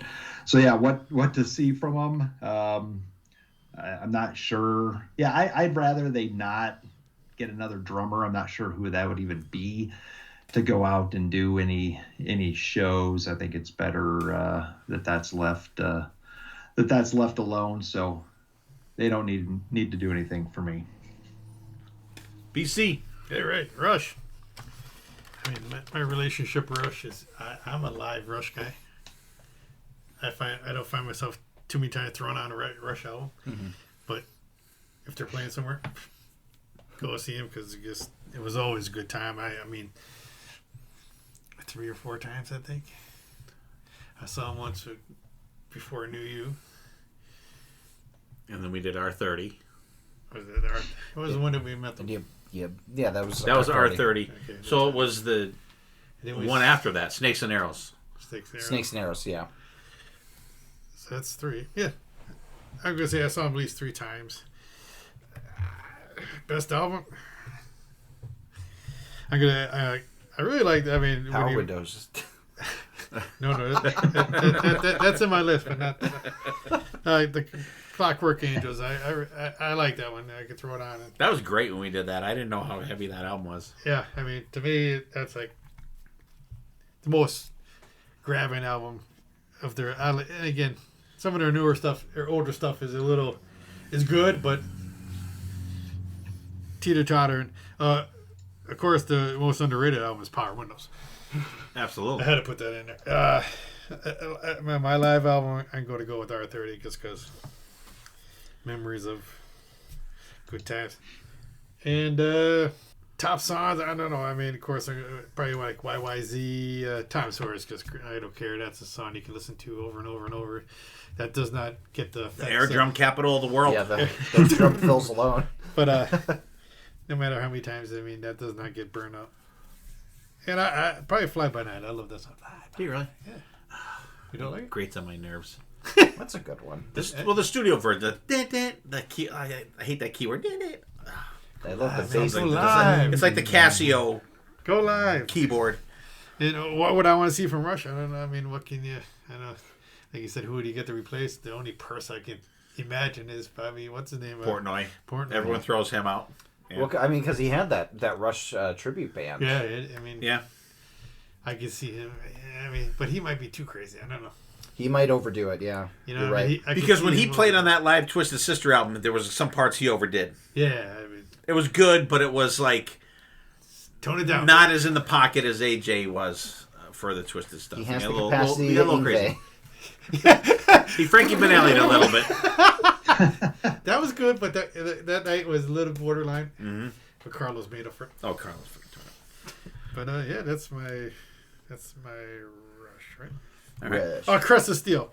I think it was probably the least thing. All right. I like Bastille Day. And I have that in but all right. For me, for Rush, best album for me is I don't know. Best albums are tough for me for Rush. I'm gonna go probably. I think Counterparts. I think it's like heavy as fuck. I think they got back out of the keyboard shit back in the day, and really got into more like heavy, less keyboard shit. Worst album. I'm gonna go Presto. We did all the discography for Rush with Mark Anthony Kaye. Was great, awesome doing all of them. And just thinking back, I think Presto was the one that I liked the least. I think Hold Your Fire was a close second to that. And I mean, and the thing for me about Rush is, even though albums like from Caress of Steel, say from Presto, from Hold Your Fire, they knew what songs to do live. Mm-hmm. Every song that is on a live album from a kind of a meh Rush album, they always pick the best songs to do live. They turn it, yeah. I really thought that was a good sticking point for Rush, that they always picked the great live songs to do. Underrated album. I'm gonna go. I think I'm gonna go Counterparts too, because I think it's there's some tracks on there that people don't know that they didn't play live, but the ones they play, I think it's a good mix of the both of them. Top 3 songs. My all-time favorite Rush song, Red Barchetta. Absolutely fucking love it. Just absolutely love it. I'm gonna throw Animate out there. I love Animate. I love it. I think it's fucking fantastic. And for I'll go with a classic one. I'm gonna go either Anthem or Working Man. I think for so favorite songs on there. I've seen them live. I saw them R30. I saw them R40. I saw them Snakes and Arrows. I also saw them Time Machine one where they did moving pictures in its entirety. And then was it R40 the one that they went back all the way through? Yeah, you said R40. Okay. And then I think that was all the way on. But BC and I did the meet and greet with Getty and Alex for R30. And Alex was cool, and Getty looked like he'd rather be getting a fucking root canal than meeting the fans at that point, for sure. And you could eat, because we got a picture with the 4 of us, and Alex is like smiling, and Getty's like, "Get me the fuck out of here." And at least Lurch was fun. He wasn't. Why am I doing this? He wasn't a dick, but he wasn't friendly at all, and he had a handshake like a limp fucking fish. And you could have met Neil if you went over across the street. I know, and I've told that story before. I know in my DNA that Neil Peart had lunch across from the firehouse like a day before the show, and I didn't go over. I don't know. I know that was him over there. I fucking know it wasn't. I'm like, but I don't want to bother people. Anyway, cool opening bands. I've never seen a band open up for Rush. Every single show that I've seen for Rush, no one opened up. No, right? When I saw. Oh, you saw him. Primus, right? Primus opened up. Oh gosh, I forgot about that question. So Mr. Big opened really? on the Presto tour. Yeah, they were touring their first. Yeah, so that was actually that was really. Oh, that would have been cool. Yeah. But I have not seen any band open up for Rush. They started doing the evening with I think the tour before that, and actually the R30 tour was really the Vapor Trails tour. Yeah. So that was their comeback album. That was after Neil's wife and daughter had passed away, and they didn't know if they were going to go on, and they came back. So that was really their comeback album and tour. So there was no opening band, so I never seen anybody open up for Rush. Well, no, which I'm not heartbroken about. Because I think Rush and Rio was the Vapor Trails, and then R30 was like after that because they were... Okay, well, I've seen both of them then. Yeah. I've seen both of them. And what else? What I want to see, I want to see them continue with the box sets. Yeah, absolutely. I think they're fantastic. I would like to see them reissue the later albums on vinyl, because I know that Counterparts and I have Presto, Counterparts and Snakes and Arrows and Clockwork Angels, I know that they were initially released, but they're mucho dinero on like fucking Discogs and shit. I would like to see them re-released. I have the unofficial, in quotations, copies of them now. I have a vinyl copy of every Rush album, but I would like to get those official ones too to throw into my set. That's what I would like to see from Rush, and I think I'm up last here for Kiss. So yep, Kiss, best album for me. This is I saved this for the last because it's the most torturous one, I think, for maybe a lot of us here, because everyone except for Dylan picked Kiss on their list. Well, BC didn't, but I know they're in his top 5. I figured Kiss was understood. Best album, I'm going to give you a just off the top of my head right now, Lick It Up. Mm-hmm. Love it. I think it's fantastic. Worst album, Carnival of Souls. I know there's people that love it. I am BC's. Look at that. He's shaking his head. I can't really get into it. I have to be in the mood for it, and that may happen once every like 3 years. It's not Kiss to me. It's not a Kiss-like album. There's some songs on there that I like that I would put on a playlist, but I don't want to hear that from Kiss. That's not what I go to Kiss for. Best live album from Kiss. Kiss Rocks Vegas, probably. No. Kiss Alive 2. No, that one soundboard one. The Daytona Beach. No, Virginia Beach. Virginia Beach. No, Kiss Alive 2. That was the first Kiss live album that I owned. I told the story Christmas Day. I walked out of my aunt's through fucking blizzard to get that. So Kiss Alive 2, absolutely. And it's amazing. And any Kiss fan could say, up to this day, when you see Kiss perform any song from Kiss Alive or Kiss Alive 2, you're doing the extra stuff. The extra oohs and ahs and shit that Paul or Gene says during a song. Every time you hear it. You know what I mean? You're always hearing that shit. But Kiss Alive 2 for me, side 4 is fucking awesome. With the exception of Anyway You Want It. Underrated album for Kiss. I'm going to say Monster.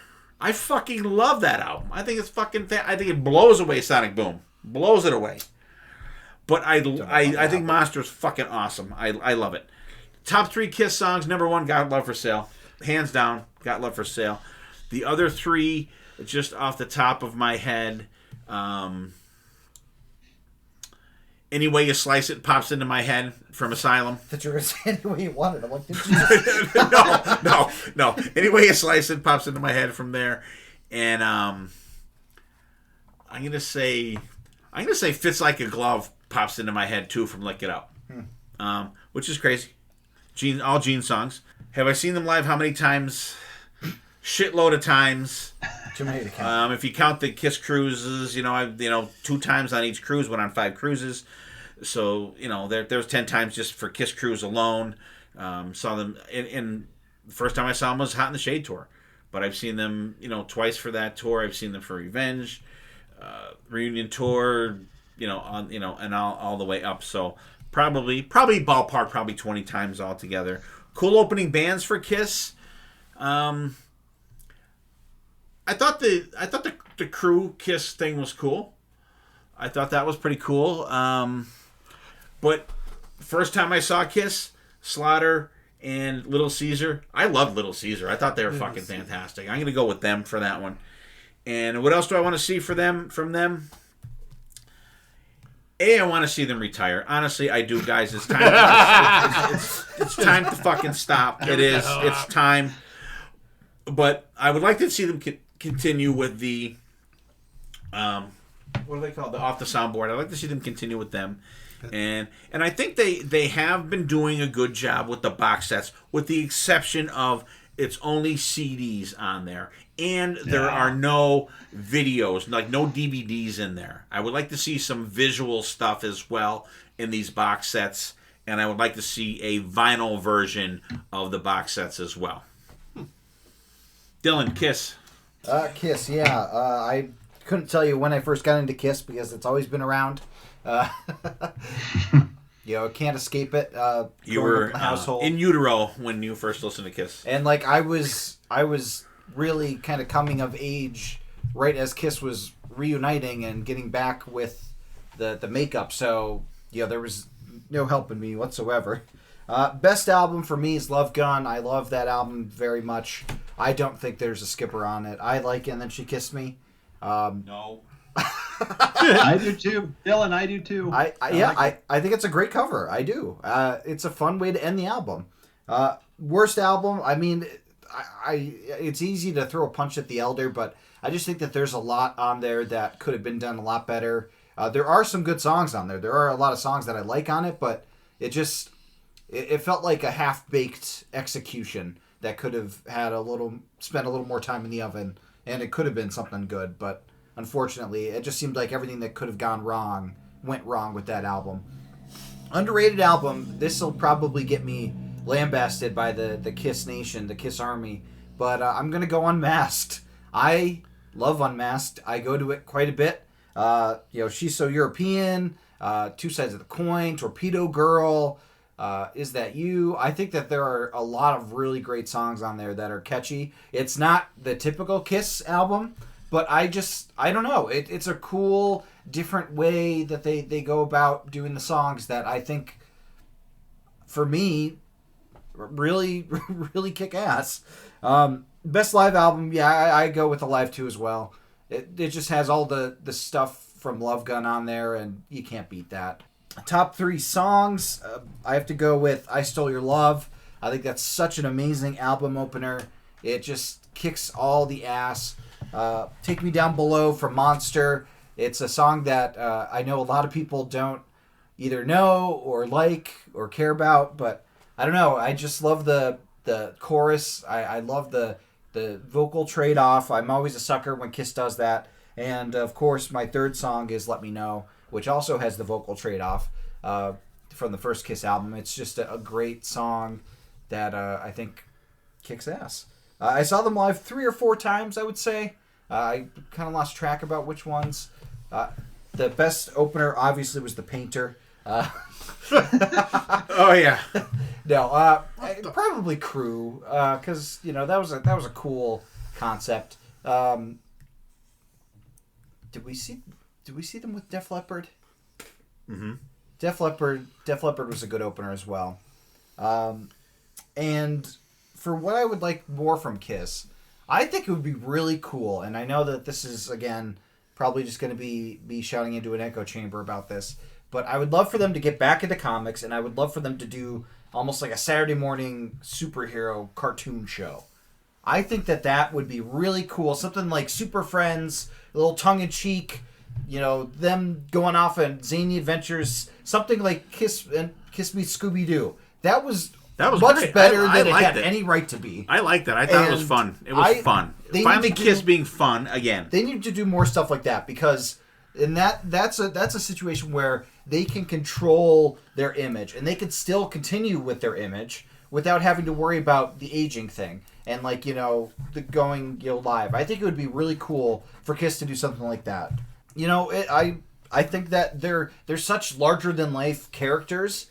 They need to show that more. They don't show that really anymore. They just do the live stuff and that's it. But go back to the merchandising. They also need to do a makeup line. Which is crazy that they haven't. I'm so surprised about that. Kiss Your Face makeup. Yeah.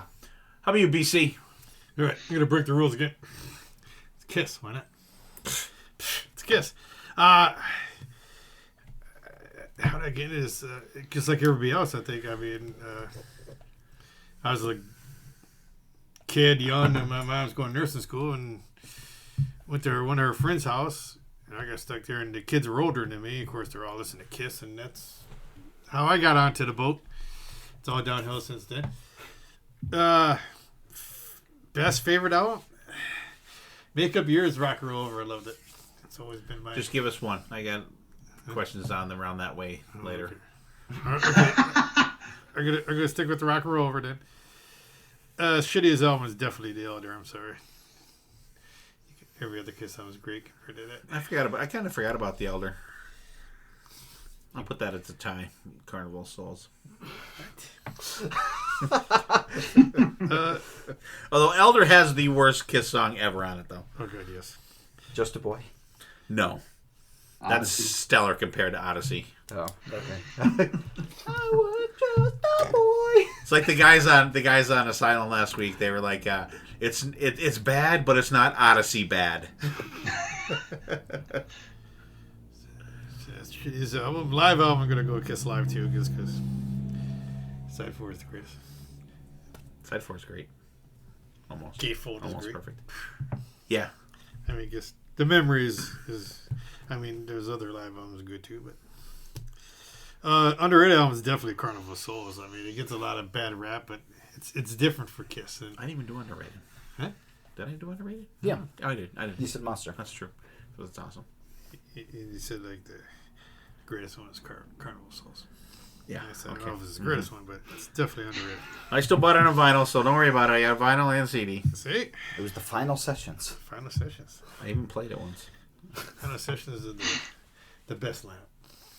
That's a great lineup. See I live? don't know if it's the best lineup, but it's a good lineup. Best lineups with Eric Carr for me, but Oh yeah, but Eric Singer's good. But overall, across the board. I'm picking up what you're putting down. But I've seen him live maybe 7 times.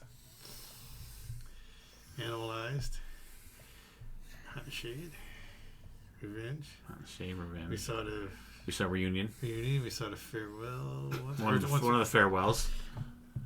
And then we've seen them with Crew and Def Leppard and. I've been at shows that are being at. The Philadelphia. So that's why I'm saying 7. Yeah, we saw a couple end of the road shows too. End of the road. Yeah. I don't know. Just it all blends together a while. Favorite song? How can you pick 3? But I definitely go with "I Stole Your Love," "Rocket Ride," and probably I go with some newer shit. I've had enough Into the Fire. That's great. Great album opener. I think that's it, right? All right, Brad. How about you?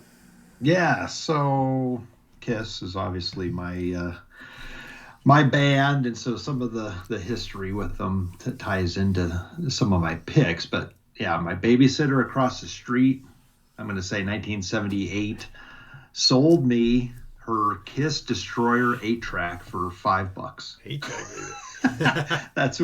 That's what started this whole thing. Unfortunately, I don't have that actual 8-track. I have an 8-track of Destroyer just for sentimental reasons, but I don't have that actual one. So that is my favorite album. I mean, I know it's a popular choice. People tend to go to that, but it's more sentimental for me with regards. I mean, I love it, but it's because it was the first one. Worst album, it's hard. I mean, obviously The Elder and Carnival of Souls, I mean, the direction that they went was totally different. But I think I have to, honestly, I think Crazy Nights, there's some decent stuff on there, but there's some horrific stuff on there, really. And I think I've got to go there with that one. Best live album, Alive One, because I think they improved all of the songs from the first 3 albums on that album, just from a production and tempo and that type of thing. With Alive 2, yeah, it's got all more of my favorite songs on it, but I like the studio versions of those songs better. Let's see, underrated album. So Steve, I agree with you on Monster, but I'm going to say Sonic Boom, because everybody was so, most people don't like Psycho Circus, and that was the reunion album, and why didn't you go back and to a 70s sound? And Sonic Boom, they went back. That is a classic sounding Kiss album, and people didn't like it, and they probably didn't like it because Tommy and Eric are on it and acting as the characters. But I think there are some great songs on there. Monsters production is just a little rough for me, which is why I didn't choose that. Top 3 songs, kind of boring. Detroit Rock City, first thing I ever heard. I Stole Your Love is awesome, and Throwing Gene a Bone, Larger Than Life. You guys have been raving about side 4 of Alive 2. Yeah, Larger Than Life. I love.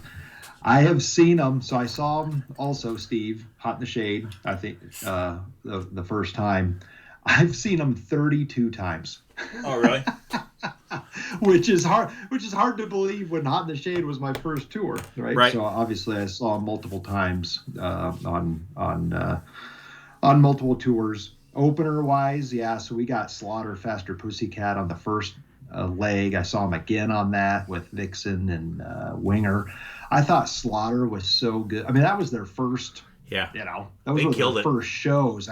His voice was unbelievable on those shows, and I obviously saw the Motley and Def Leppard tours as well. That was cool seeing those. What do I want to see? I'm with you, Steve. They need to stop, and I know they were going to stop whatever that last show was going to be before the pandemic.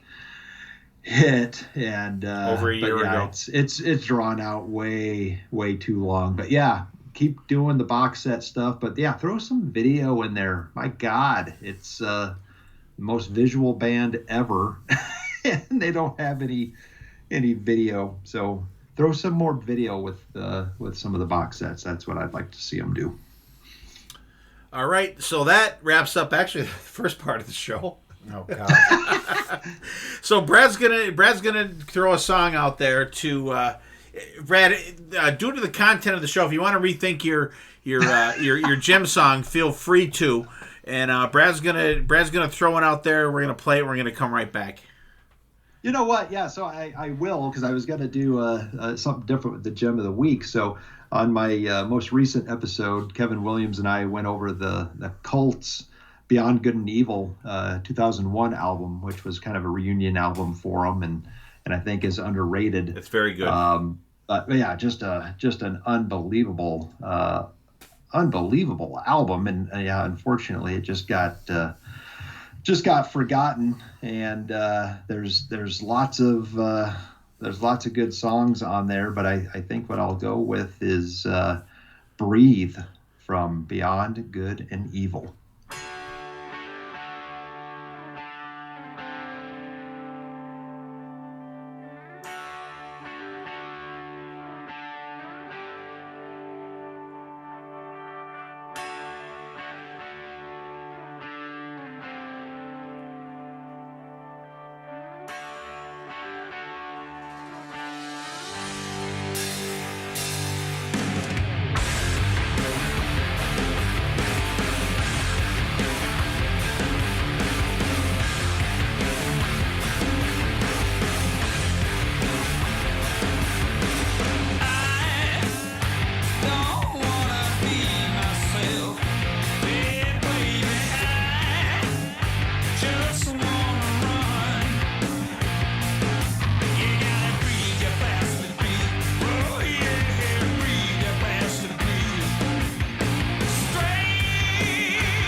here we are. We're back, and I hope you guys enjoyed the song from The Cult that Brad threw out there. And so we're going to do just a quick part 2 here. I got some questions for the boys, and I'm actually going to go with BB's first here. So I threw out another round of questions out there, and stupidly I should have thought that this is going to go for as long as it did. But you know what? You don't have to listen to it all one time. That's why I was telling Don. So and we're not doing part 1, part 2. This is going to be boom. It's out there. All right. So the first question I got that I threw out there was Kiss makeup era or the non-makeup era. Your favorite guitarist, favorite drummer, best song from each era. And I'm going to put in there, what Kiss album do you think is overrated? So BB has, he likes the non-makeup era. He said, I prefer the non-makeup era. A lot of great songs came out of them at this time in their career. Favorite guitarist, we know where this is going. Vinnie Vincent for sure. He was the shredder that I wanted to hear in those songs. Bruce was a very close second. Favorite drummer, each era, Eric Carr. He would pound the shit out of those drums. Favorite song from each era, I will pick that highlight in their playing. Peter Criss era, he's going with drummers here, I guess. Black Diamond, drumming and vocals are great. Eric Carr era, Boomerang. Eric kills it on this song. That might be the only time in any podcast ever that Boomerang was picked as a favorite, ever. Oh, my God. Love you, BB. I don't hate that song as much as hate that it gets. I love that they play all those old school cartoons on Boomerang. Yep. Eric Singer era, Out of This World. Eric, in my opinion, is a boring drummer. I think Eric Singer is a bored drummer. Bored, okay. Yeah. So that's what he's got for that. So the next question is Iron Maiden, Paul or Bruce or Blaze. Best song from each era. So he's got Iron Maiden. He has Bruce All the Way. Best song from each. Paul, Murders in the Rue Morgue. Bruce, Rainmaker. And Blaze, Poor BC. He puts Lightning Strikes Twice, which is a great song. And then for Van Halen, best era, Sammy or Dave. He says this is always a tough question to answer. The Sammy and Dave debate. I go to each era for different reasons. Dave when I want to rock out, work out, or cut the grass. Sammy when I want to chill, sit on the deck, and have a cigar. So, do I want to cut the grass or relax? Come on, that's unfair. I guess I want to relax, so my answer is Sammy. Come on, BB. Rush, best era, best live album. I had live album in the last one. Oh, so from Van Halen, best album from each. He has 1984, Sammy 5150. Rush, best era. Early 80s, Permanent Waves, Motion Pictures, Signals are some of the best albums. And best live album, Clockwork Angels. And then I have for AC/DC, Bon or Brian, favorite album from each. He has, actually for his best live album for Rush is Clockwork Angels Tour. Did I say that? Yeah. I did. Okay. All right. So I said it again. For AC/DC, he has Bon, Highway to Hell. And he has Back in Black for Brian. And he has Bon or Brian, definitely Bon. So, rapid fire here, Dylan. We're going to you. So I think we should do each band round table. There you go. Okay. All right. Okay. So that we're not so we can kind of compare each other's answers. Kiss, Dylan. Makeup era. Not you have the questions. Yes. I think I choose makeup era for Kiss. It's just got that iconic factor for me. And I don't know the non-makeup era as well as everybody else does. Don't know why, but I just don't. Favorite guitarist, I'll probably go with Bruce. Bruce is just fantastic, even though I'm a makeup era guy. Favorite drummer is Eric Carr. I love Eric Carr. Best song from each era. For the first makeup era, it's probably I Stole Your Love. From the non-makeup era, I would go maybe Cadillac Dreams. Really? Off the top of my head. First time ever that was said, too. I just think that's a great song. Underrated. And from the new makeup era, I have to go Take Me Down Below, even though the answer is probably great. Modern Day Delilah. Take Me Down Below is awesome. Yeah. Overrated album, I think you know the answer to that. I think Destroyer is overrated. You and Mark Anthony K. Yeah, I just... Destroyer has some of the best Kiss songs of all time on it. but it also has Great Expectations and Sweet Pain and like. What's wrong with them? Well, Great Expectations. Great Expectations. But yeah, Sweet Pain. Come on, Sweet Pain. Great Expectations. I'm defending Sweet Pain. It has Beth on it. Like, come on. So those are my Kiss answers. All right. Brad, what's your Kiss answers? Yeah, so you got to go Makeup Era, but I'll be honest with you. I wanted them to reunite and then take the makeup off after that. I did too. And which goes to my favorite guitarist. I mean, Bruce. Bruce is my guy. I got into him when I was a kid, obviously, but Bruce was with me during middle school and obviously high school and that type of thing. Drummer. Eric Singer, he is bored. I agree with you completely, Steve, with what he's doing right now. But when he entered the band, he put a kick in that band. It was awesome. The Revenge album, obviously, that tour was great. Best song from each era. I Stole Your Love, Detroit Rock City. One of those two for makeup and non-makeup. I'll say. All Hell's Breaking Loose. Always love that song. That's off your album there, Steve, that you had as your favorite. Overrated album. This is probably gonna piss some people off, but Creatures of the Night. I think it's heavy and the drums are bombastic, but man, oh man, the big songs are good off of there, but I think there's some questionable stuff on there. Song-wise, so that's my Kiss answers. All right, BC, what do you got? Oh, makeup. I definitely go with the Makeup Era. Favorite guitarist. I think underrated I'm gonna go with Bruce. Drummer Eric Carr. Best song from each era. I love I Still Love. 1,000,000 to 1 from that. That's a good one. Yeah. Overrated? Crazy Nights, I'm going to say. Interesting.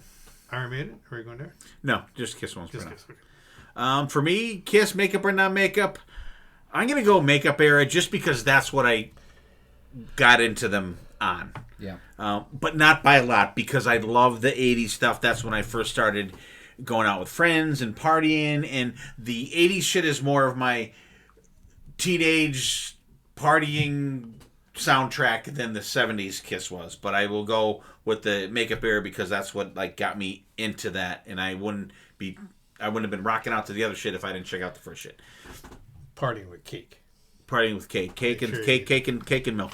You like a piece of cake. Yeah. Yes. Favorite guitarist. Mark St. John, probably. No. I would actually like to change I like his playing on Animalize. I really do. I would like to change my answer to Ace. I really do. I think Ace. I'm going to go with Ace. Does the icon, the iconic riffs very well. Yeah, he, but Ace stopped growing. Whatever. Paul, shut up. Drummer, Eric Carr, mainly because he's the first drummer that I saw with Kiss live. All right, and I got to see him do one of those cool solos with the bong and that cool electronic shit that was different at the time. He had a tank. I didn't see the tank though. Best song from each year, I'm gonna go "Got Love for Sale" from the Makeup Era, absolutely. Non-Makeup Era, I'm going "King of Hearts" from Hot in the Shade. Fucking awesome, underrated song. So we have 3 Hot in the Shade picks. And the newer stuff from I don't know if you want to call it from.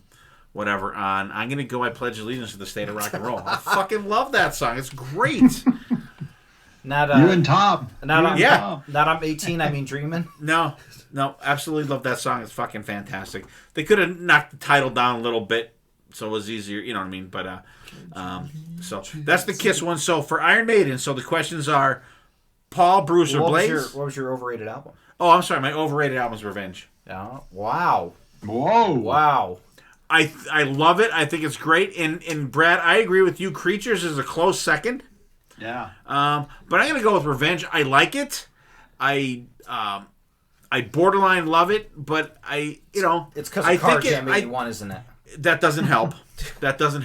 But I think that was a visual thing too. Oh my God, look how grungy they look and shit. Like, I think that was a big part of why people like that album, that visual thing.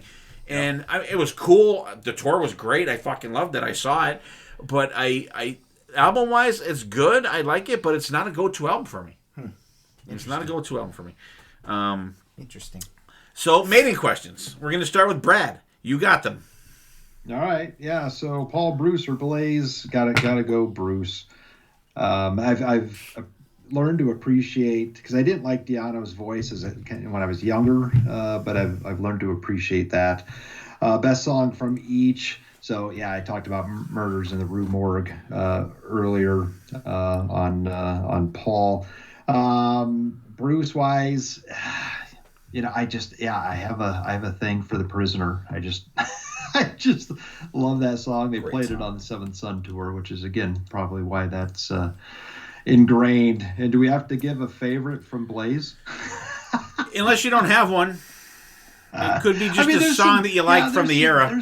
There is some decent stuff. I don't want to shit on that completely, because it was still Maiden. It was still Steve Harris in there.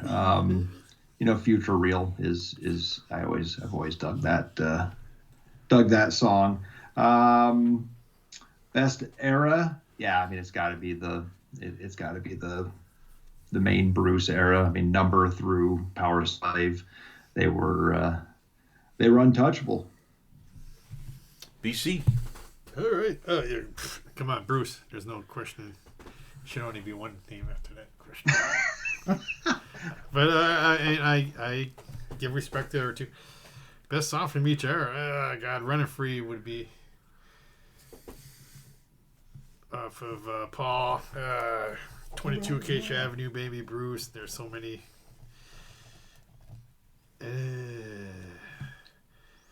Eras. So the later Maiden. Yeah, you can go with like the newer shit. Yeah. There's so much of that. Fucking reincarnation of Benjamin Bragg, I would say. All right. Is that it? Yeah. Done. I mean, it's Bruce. I don't dislike any of the singers, but I think Bruce, of course, has the edge there, because I think Bruce takes the positives of both and mashes them together. Best song from each. From the Paul Di'Anno era, I'll say Innocent Exile. From early Bruce era, I'll say Hallowed Be Thy Name. From the Blaze era, I was gonna say Future Real, but I'm gonna go Como Estes Amigos, and let me tell you why. I think that it shows the potential of what Blaze could have been. I think that his performance in that song is really good, and if they continued down that path, I think that he would have been a really fantastic singer with the band, because that felt like they were doing more like towards what he was good with, and I think he had a lot of emotion in that song, so I have to give it to Como Estes Amigos. The best era, I think the best era is the current one that we're in. I think the 3-guitar Maiden is Maiden at its peak. I think with Yannick, with Dave, and with Adrian, I think the trio, the band sounds complete finally. Like, it just sound like them trading off solos is fantastic. I think they all have a different energy on stage that is really great to see. And I think that they just seem like they get along so well. Like, they're all really tight. You don't see any tension in the band like you did with the other eras. And I think that this is almost like a victory lap era for them. Even if, like, I'm not as big a fan of this most recent album, I still think that they bring it live, and they still have that camaraderie, that showcase, that shows when they play live with this current lineup. So I have to say that that's my favorite era. Okay. For me, Bruce, Paul, or Blaze. Come on, it's got to be Bruce. Absolutely. From favorite song from the Paul era has got to be the title track from Killers. It's a good one. I think it's great. That's a great. It's fucking song. awesome. Yeah. It's a jam. Favorite song from the middle Bruce era, I will say, is going to be Heaven Can Wait. That song has everything that I want in a Maiden song. the guitar playing is fucking amazing. The song is great, and that is my dream to get up on that stage and do the whoa with the band. That is my fucking bucket list forever to do that. Favorite Blaze song, probably "Man on the Edge" from the movie Falling Down. Fucking awesome. Oh yeah. And that's one that Bruce has done live as well. And favorite new era Maiden song, I'm gonna go with the title track from Dance of Death.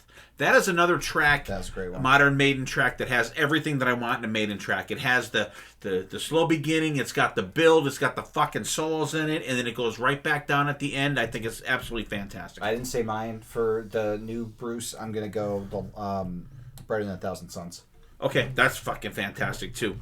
Brad, have you ever checked out the videos that they did at the Abbey Road Studios? No, and you brought that. I know we talked when about it. Yeah, no, I have not. I have not had a chance. Check them out. They do Brighter Than a Thousand Suns on there. Absolutely fantastic. Nice. All right, awesome. So we are going to VH right now. So let me go back to BB's thing here.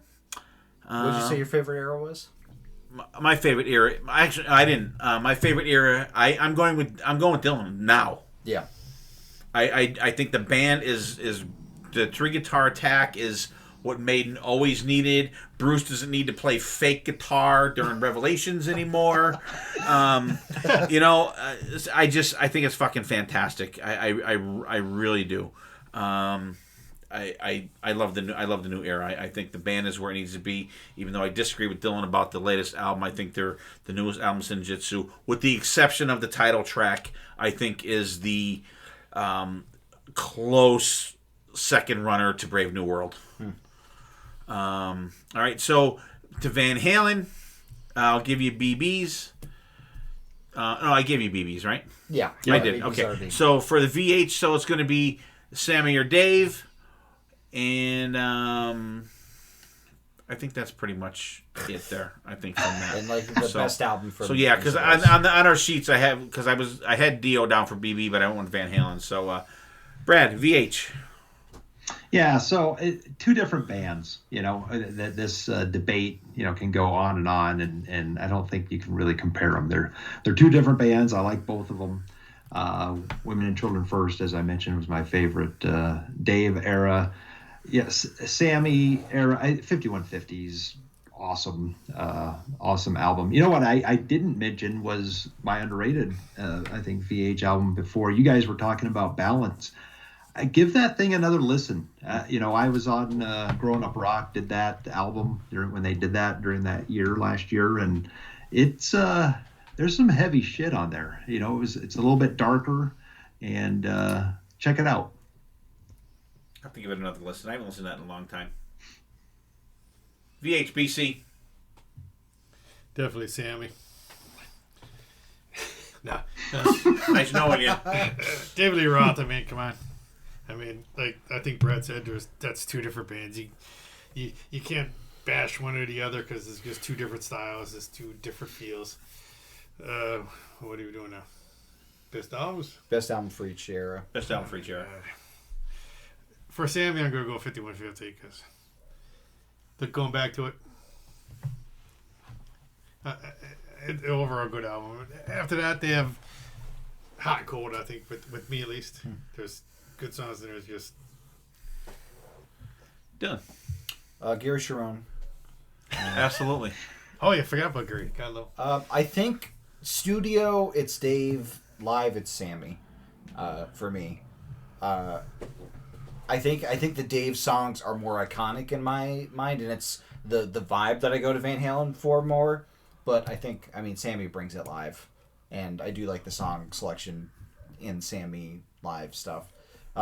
In terms of the albums, it's Fair Warning, and then For Unlawful Carnal Knowledge, I think, because Fuck is a very heavy album at times, and very much like that. Yeah, for me, Dave, come on, and I don't mind. I like the Sammy stuff too. There's certain Sammy stuff I like. For Unlawful Counter Knowledge, that's my Sammy album that I like. I like 5150, but there's a couple ones on there that are kind of great on my nerves. Hello, on there. Babe. That is one of the major things. I hate the song 5150. I fucking hate that song. It's one of the worst Sammy era songs. But I do like For Unlawful Counter Knowledge. I think there's more rockage stuff on there. Mm-hmm. For Dave, always Van Halen 2 for me. Always Van Halen 2. But if I had to go, if you took the first two albums out for me, I think I would have to go probably with Fair Warning.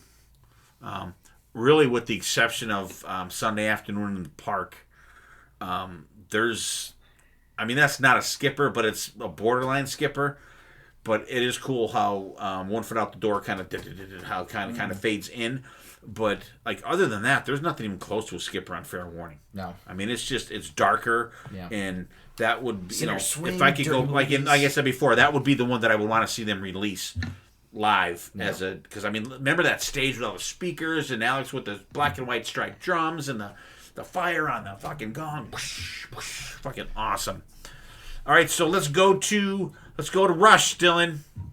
Best era, best live album. Best era, I think it's their reunion after Neil's stuff. I think that is like when that band comes back for Vapor Trails and onwards, that's the band at their closest together. That's when they are so tight-knit. They're so happy to be playing live again. And you could see that. You could see like Alex and Geddy on stage. There's a lot of eye contact there. Are really loving playing with each other. And Alex just being a goofball and Geddy just killing it. I think that that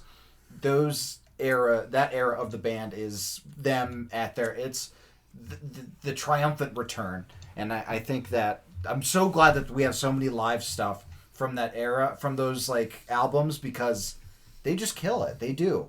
We already talked about best live album. Give me another one that was you like. Another one that I like, I'll say Rush in Rio, because the crowd alone is worth price of admission for that album. Because that crowd, they're singing along to YYZ. What kind of crowd sings along to, they're singing along to an instrumental. That's insane. Yeah. That's so crazy.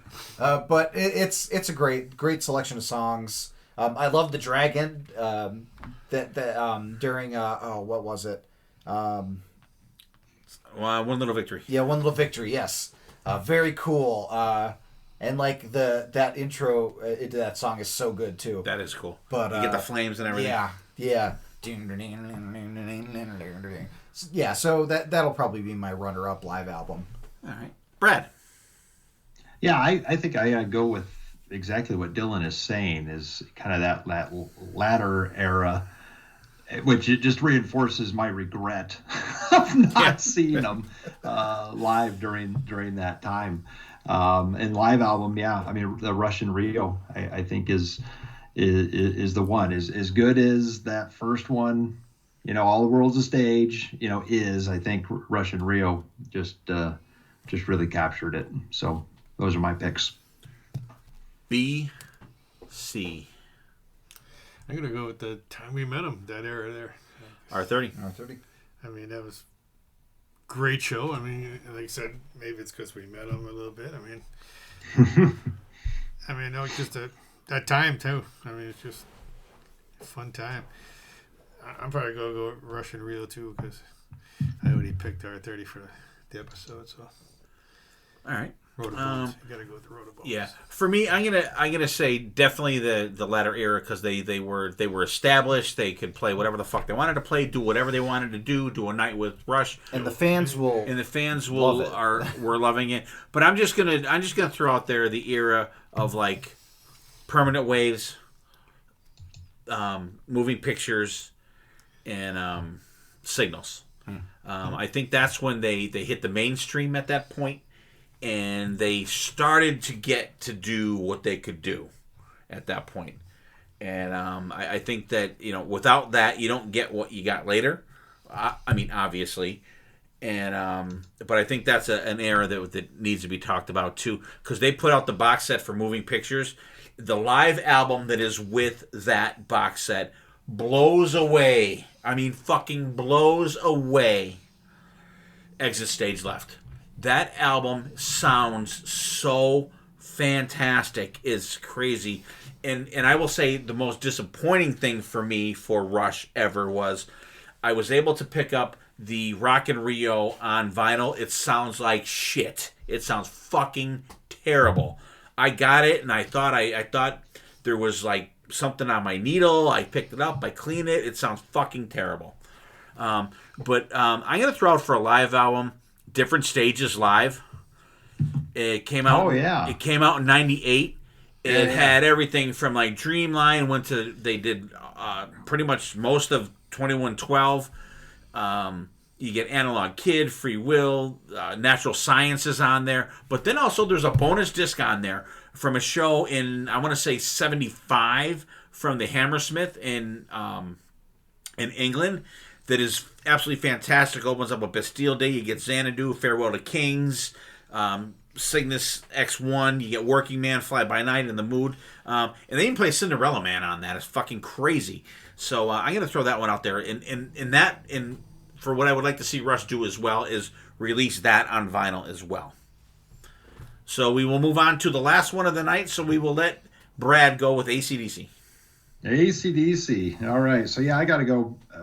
Brian. Just again, that's when I was introduced to him. Didn't love Bond's voice as a kid, but it obviously grew on me as I got older. Favorite album from each: Let There Be Rock. Any album that's recorded where it sounds like the amplifiers were smoking. you gotta go with that. And then underrated Brian era, but Flick of the Switch, man, that's one of my favorites from him. So there you go. Dylan. I have to go with Bond. Bond for me is like the attitude that AC/DC represents in my head. Favorite albums from each: it's Highway to Hell for the Bond era, and then for the Brian era, as cliche as it is to say, I think Back in Black is just untouchable. Like that's an iconic album. But favorite era, I think it's like Bond, right after Dirty Deeds, like around that time, where they're still like a raw band, but like they've proven that they have some good stuff. So that's probably my favorite era for AC/DC. All right. Or the Chris Slade, Donington era as well. That'd be my runner-up. BC. Gotta go with Bond. Come on, there's so much more Bond that I'm into. Best albums, again, Highway to Hell for Bond, and not to be copping off Dylan, but Back in Black for Brian Johnson. I mean, you said there's not, after that, I think there's some good stuff, but there's not, they don't continue from there. In my opinion, they don't continue to build off that. You could not top Back in Black once that came out, I don't think. Maybe that's era. what. I mean, there's people that are probably like, whatever, but like, you can't deny the greatness of it. So the era, I'm gonna go with the Bond era because after, like I said, Highway to Hell is first, and then Back in Black, and I found myself going back to the earlier stuff than the later stuff. For me, I'm gonna say I'm gonna go with Brian Johnson. I think because he was pretty much the one that was there that I came into. I knew AC/DC, but I wasn't into them until Back in Black hit. There's not a skipper on that album, even though Shook Me All Night Long. That's the rock and roll night of AC/DC. But you just got to take yourself to the first time you were listening to this album. There was you didn't lift that fucking needle once until it hit the end of the album. You really didn't. And even you still don't. If I threw Back in Black on now, I would not get up off my ass to move that needle. Whereas if I was playing Destroyer, I would get up and move it over Beth. I would not, I would not do that. But Back in Black definitely for Brian Johnson. Power Ridge for me for Bon Scott. Still, that stays the same for me. But Highway to Hell is a close second. That's just. I think they were really. Man, they were on a roll. I mean, the conversation's been out there forever. What would have happened if Bon Scott didn't die? Would have Back in Black have been as big? I don't think so. I don't think so, because I think they got a lot of traction over the press of Bon Scott dying. I think that people were interested to see what the difference was, and then the music was that, I mean, they had Mutt Lange as well for Highway to Hell, but like, it improved. Like, you can go from Def Leppard, from High and Dry to Pyromania. You had that step going with as a matter of fact, the same fucking producer, but you had that step forward, and I mean, you have a change, as well from Pyromania, from High and Dry to Pyromania. Not as big of a step. You went from Pete Willis to Phil Collin, which I think was a huge fucking upgrade as well, but it's not going to be as big of an upgrade as a fucking lead singer of the band. That was an iconic guy, very charismatic, but I think that the death of Bon Scott kind of propelled that a little more than it would have been if it was just another AC/DC album coming out with Bon Scott singing. Everybody wanted to see what it was going to be. Right. Yeah. And then when it hit, it was like, holy shit, this stuff is fucking good. And I think that that propelled AC/DC to a whole another level, because like, how many people were like, all right, well, now I got to buy the rest of their shit.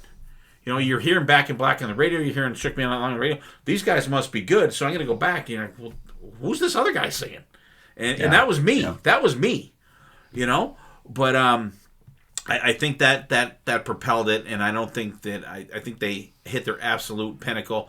But favorite era of the band, I'm going to go with Dylan. I'm going to say the Razor's Edge album, because it seemed like they hit the pinnacle at Back in Black, and they had that momentum going for those about to rock, but then it seemed to get a little less for Flying the Wall, for Flick of the Switch.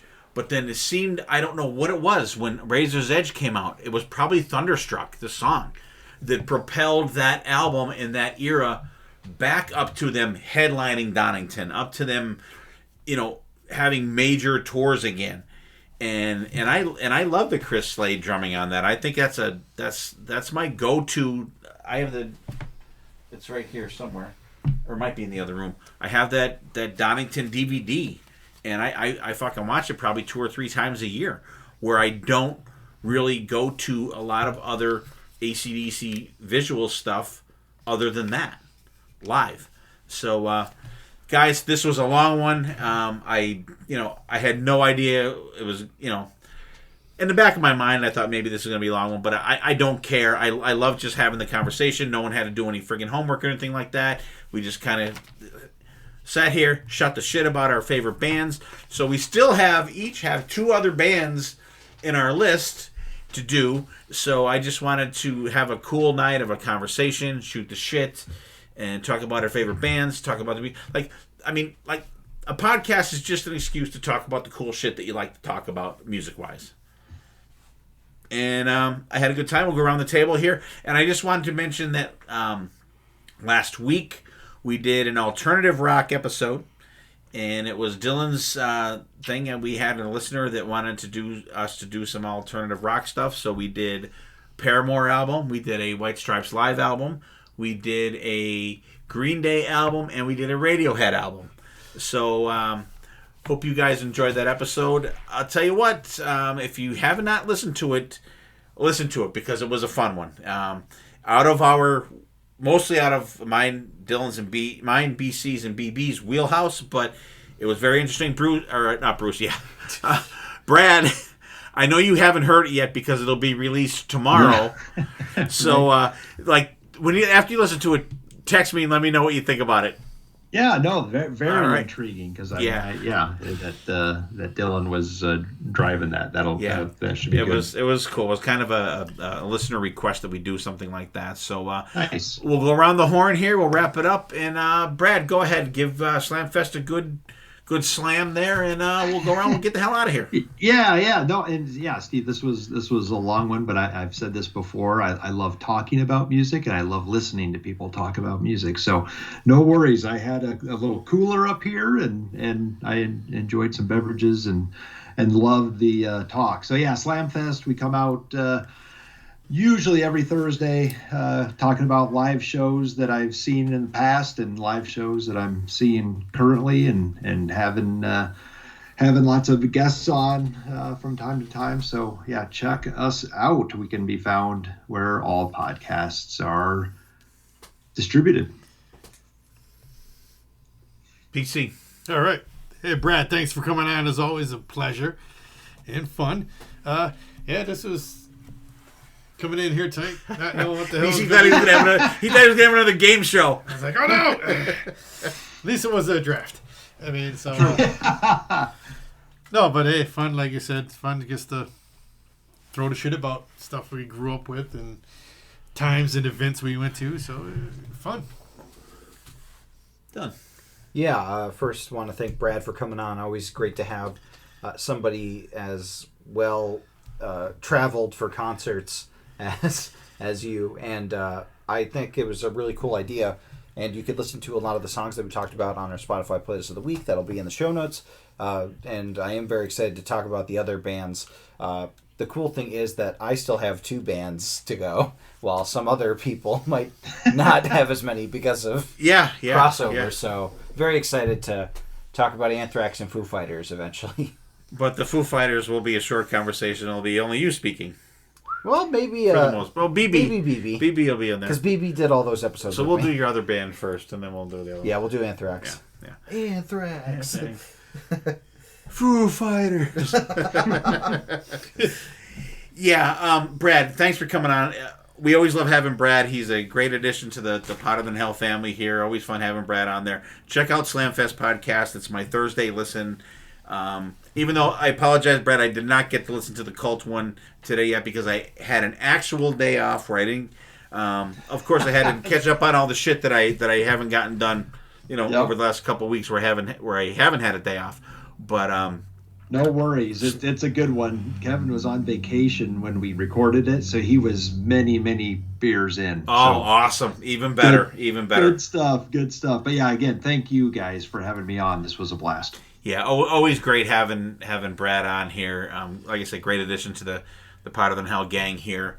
And I just wanted to do an episode just where we could just shoot the shit about our favorite bands, eras, albums, and stuff like that. Songs, great excuse to just talk about what the fuck we want to talk about here, which is all the podcasts that we listen to and participate in. And it's always fun. We love what we do. This is great. We love having all our guys here in the same room. BB, like I said, couldn't be with us tonight because his dad had an operation today, and thank God he's feeling better, and he came through the operation very good. So we're our thoughts and prayers are with BB and his family and his dad. His dad is a great guy. His dad was actually our mailman in our neighborhood for like fucking 20 years when I was growing up. So I seen BB's dad like almost every day for like 20 years when I was growing up. It's crazy. And great guy. BB's family's great. His dad's an awesome guy. His mom is awesome. So I'm glad he's doing good. And thanks for listening, guys. Thanks for putting up with us for this longer episode, which I'm of the mind of like it takes as long as it takes, and it's just a good conversation. And thank everybody for listening. BC, good job. I'm glad to see the rock and roll rib shirt there, Dylan. That's a crazy Celine Dion shirt that we got there. And Brad, send me a picture of that AC/DC shirt too. That's kind of cool. I want to see that. I'll send you both sides. It's awesome. That's cool. And I got the Dirty Looks Monsters of Rock Crew shirt that everybody was jumping out of the pit to go grab a shirt. So this is the shirt.